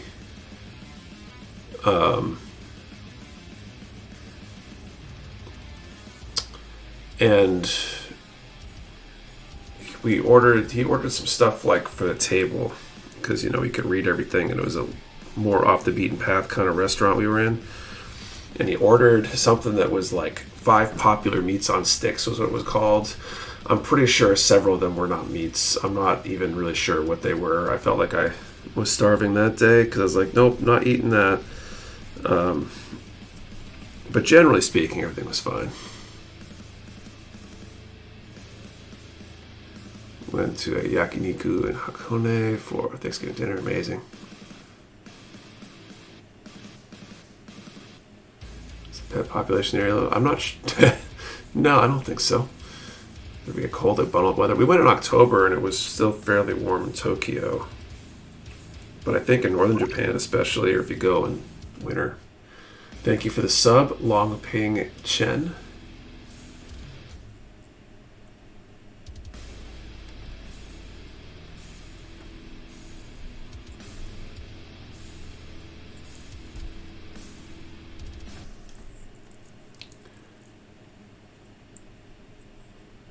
Awful, still meat for the most part. I'm not sure what we had, but I'm pretty sure some of it was like chicken skins. It's like, it's not meat. Like, there's a translation error here. 2 years in Okinawa, never saw a stray cat. Super allergic to cucumbers and fish, so I definitely struggle in Japan, unfortunately. Yeah, that might be a little bit tough. But, I mean, there's stuff that isn't fish over there. And you could get stuff without cucumbers. I was trying to not eat gluten for the first part of my trip because I had done some food sensitivity testing that said my body doesn't react good to gluten. I was trying to be in peak physical form for the competition, so things got way easier after that. But I was still able to eat over there, trying to avoid gluten. So crispy chicken skin is great. Yeah, but I mean, I don't know if it was crispy. I don't know, it was weird.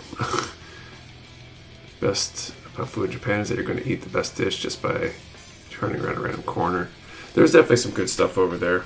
I wish I was not on the restrictions for the whole trip, because like, I didn't eat ramen until the last couple of days, and like, that was really good. I wish I was doing that, every other day while I was there.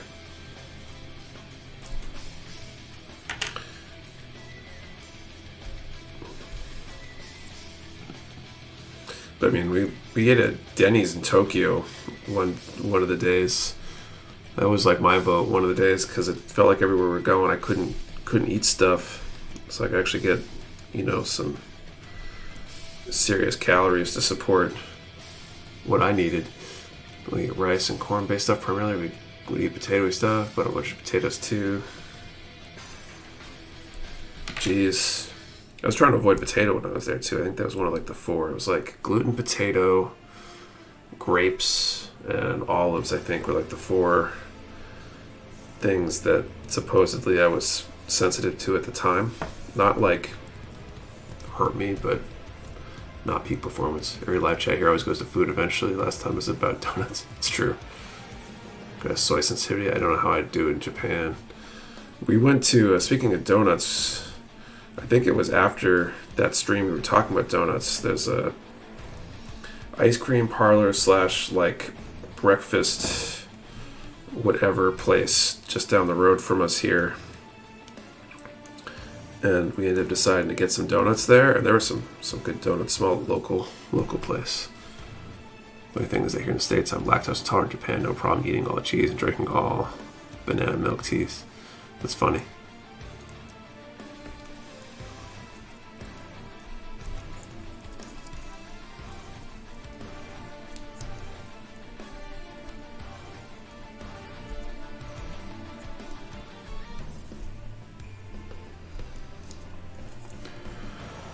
You get your Krispy Kreme fix on your trip? I did.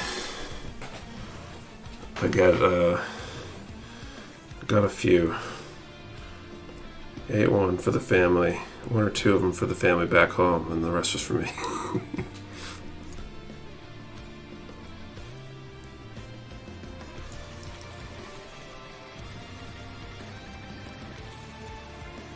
In fact, most adults are lactose intolerant. How many is a few? A few is 3. I had 3.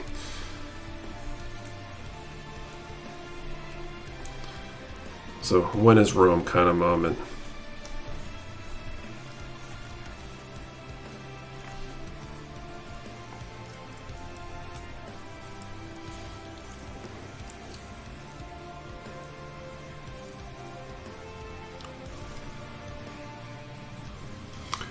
I was on my feet all day. I probably earned those calories, you know.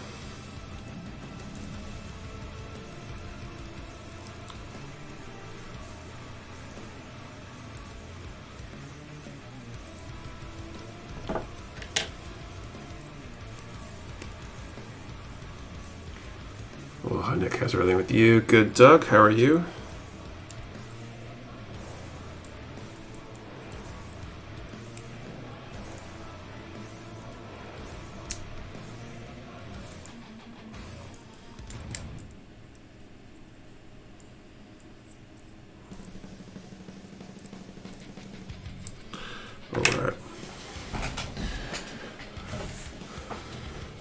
Nutrition shakes or dairy, so I felt that. But going on road trips and stopping at gas stations, trying different things. You gotta treat yourself every now and then or you go crazy. Richly blessed, been a while. That's good to hear.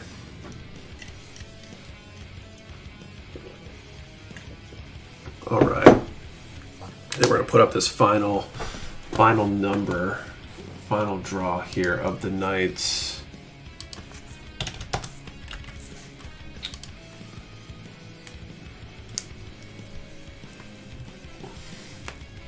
Okay, let's do a number from 10 to 110, and what's your guilty pleasure food-wise? Like, what's the thing you know you shouldn't eat, but you have to when you get a chance? 10 to 110, guilty pleasure food-wise. 1 number per person. Do not delete or change your number. Relationship to U.S. addresses. You must be present to win, and your answer to the question and the number have to be in the same comment or valid entry. 10 to 110, guilty pleasure food-wise. One of the last updates, you mentioned going back to work. Did you start that already? Have been chill balancing work life, fatherhood, and being a husband. So that started back. I started the position January 29th, I want to say, something like that. It was very end of January. So I've been doing it now for a while, 6 weeks maybe, 6-7 weeks. It has been. Well, I'll say a challenge, for sure. It definitely hasn't been easy. Some moments are good. Like, in some ways, it's reducing my stress level, right? Because I've got a paycheck shown every 2 weeks, so I don't have to worry about taking money out of the business or any of that kind of stuff. So that stuff's been good. And the hours that I'm there are relatively easy in that while I'm there, I'm mainly focused on what I'm doing there. Occasionally I gotta check my email and respond to people and stuff, but it's pretty good in that sense. Balancing everything's been hard though. A lot of my days are really long right now.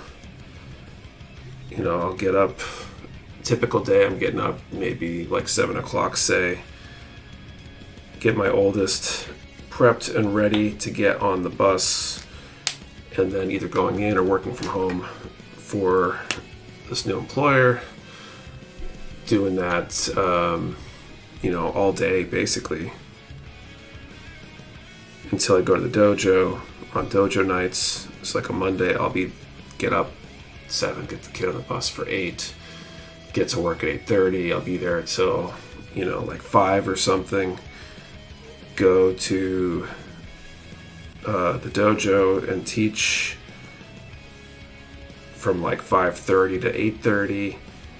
Get home 9:30. Talk to Kate for half an hour, eat dinner, and then I'm heading up to the office here to,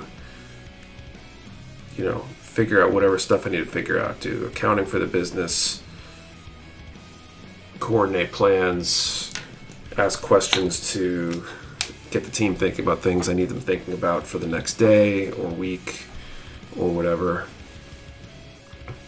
And might do that till like 11, shower, bed. And so my days are long. So for another decade or so till the olds can take over the empire. There you go. So it's a lot. Some weeks, some days are better than others. I've definitely had some moments in the last couple of weeks where I'm getting worried that I'm going to burn out. It's the question. Guilty pleasure food-wise. I have that concern, and I'm actively taking steps to do whatever I can to mitigate that. Does that sound well with something having to give or something breaking? Yeah, so I don't think it can last that way forever. Gradually working on the things that I am doing every day that I can offload. What other tasks can I delegate? Are there things that maybe eventually I have to hire for, or find a contractor or something to help me out with, because I can't do it all forever.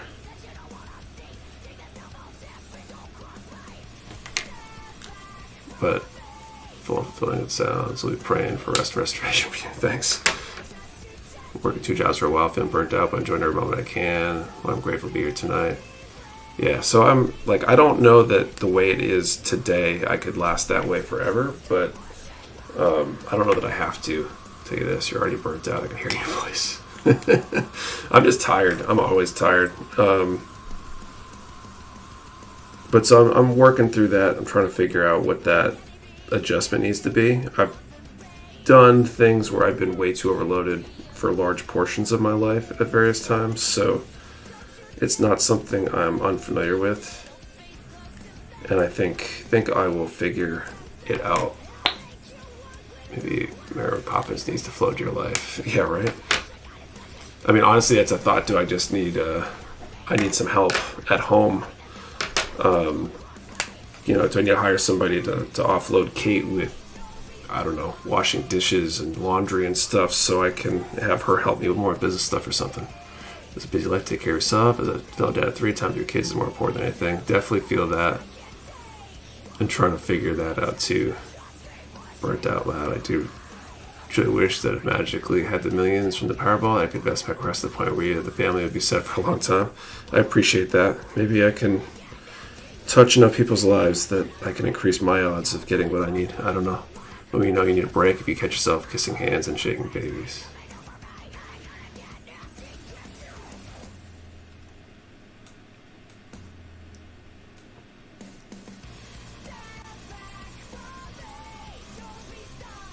But not every day's like that. Just need your kids to be able to help with chores. I mean, my oldest is 10, so he's helping out with stuff, and even the 5-year-old does some stuff too. So they're helping out. It's something I've got to navigate and figure out. But it's not every day's like that.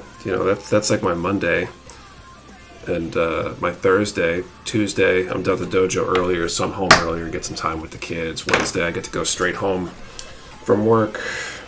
Friday, I have been missing a lot of jiu-jitsu because of the mix.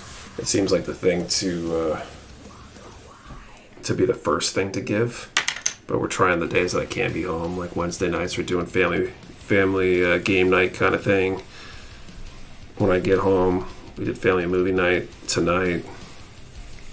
So, trying to make the stuff work and gradually adjust. Maybe offload dish and laundry on the kids someday. I think I got like $10 or $20 for doing chores.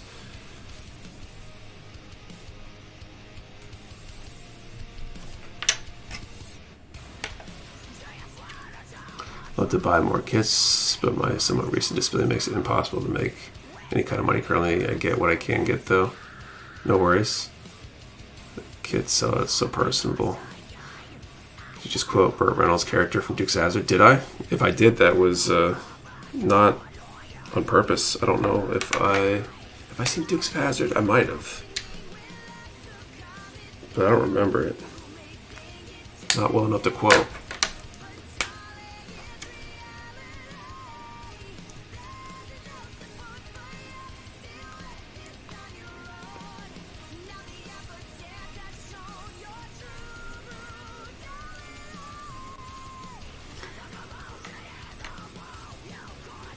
Good getting kids to help, but my wife still yells for not doing it right.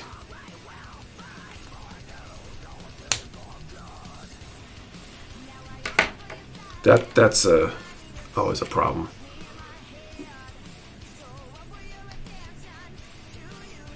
There's doing it, and then there's doing it to the acceptable standards of the person you're trying to help.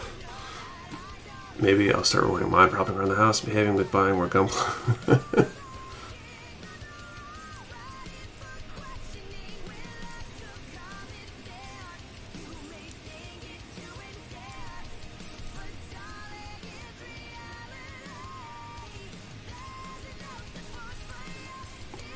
I missed the job news. Are you back to engineering? I am. So I started doing that back in January. Warehouse is obviously still running. The team's been picking up the slack. And honestly, there were a lot of days when I was at the warehouse all the time where it's like, what am I doing right now? I'm working on stuff that's not super important. I could be making good money again, you know? So I'm doing that. And, but the team's been able to keep everything rolling pretty smoothly. So I'm basically at the warehouse once every 2 weeks right now, typically speaking, and managing a lot of other stuff remotely. So a lot of it's just trying to get to that baseline where I can remove things from my list that could be done by somebody else, you know, delegate appropriately, etc. So a lot of that's a gradual process. You can't change that overnight. Okay, what am I doing here? Stressful enough being a husband and father, worrying if you're doing enough to be what you need them to be, let alone a business owner, trying to run a company full time. You're doing great. Thanks, Dustin. Back when I was 10, I think I even begged my parents to give me chores because chores meant money.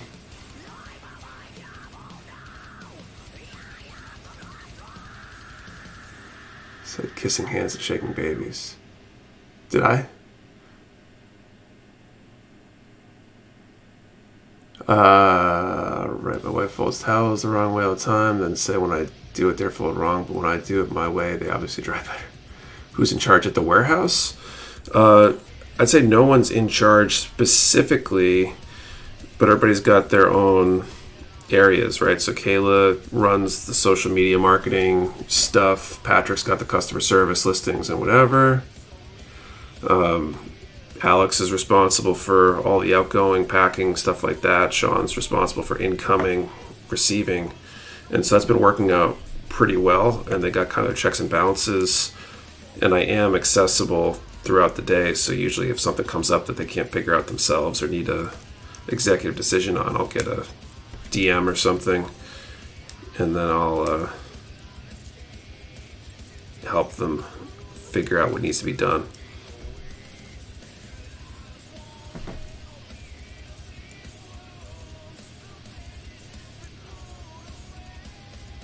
It's good to have extra money to throw into the business, protect your investment.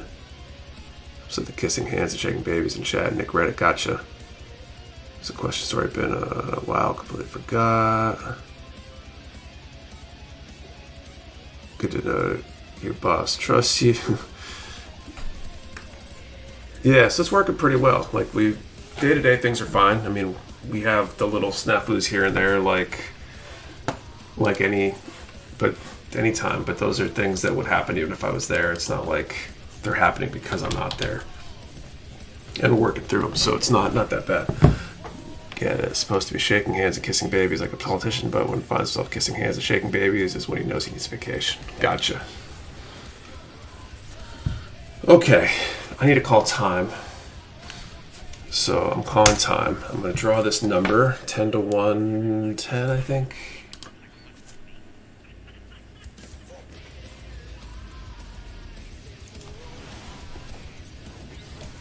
All right, 10 to 110. The number is 86. And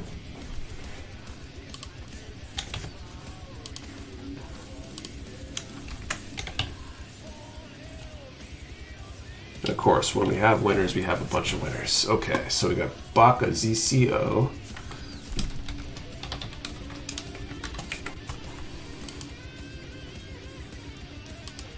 We have MZ. And we have Eternal Villainy.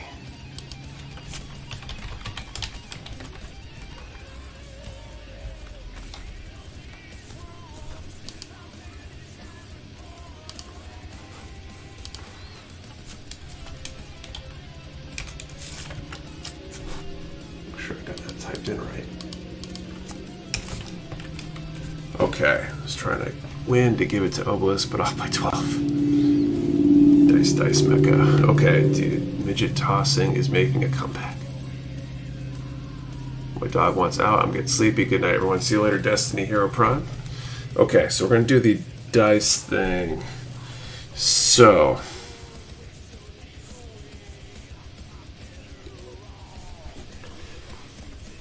Okay, so we're going to use the virtual die. We're going to roll a d6. If it's a 1 or 2, Baka ZCO is the winner. If it's a 3 or a 4, MZ is the winner. And if it's a 5 or a 6, Eternal Villainy will be the winner. 3 will go meet the Denny's parking lot. The point triangulate between you for the mandatory fist fight. Alright, so here we go. I want a D6 number 3. So that means it is MZ is our winner. Congratulations, MZ. The heart of the dice, though not sure how that works considering the dice is digital. That escalated quickly, right? So congrats, MZ. You can send an email to support@mechawarehouse.com and we will send that out this week. So congratulations. Hope everybody had a good time tonight. Did the music just stop this time? What is? Oh, there we go. Suspenseful there. So anyway, hope you guys all had a good night tonight. I had a good time. Conversation was good and entertaining for me. We'll be back next week, 8:30 p.m. Eastern, giving away something else good. Probably continuing on this Demi Trainer with panel lines, and then probably on to something else. I think I'm going to try to panel line a couple kits while I'm at it before jumping into the next new kit. And yeah, see you guys next week. Don't forget 15% off in-stock RG kits with code RG15. So if you get an opportunity, head on over this weekend. Take a look if you haven't yet. And yeah, catch you all next week. I hope you hoping you get fired up and stay lit and feeling full. Take care. Thank you. As always, Nick, you keep being you. Keep the flame alive for a lot of us. Always a good time. Enjoy chatting. Everyone have a good night and a great week. See y'all next Saturday night. See you later, Dustin.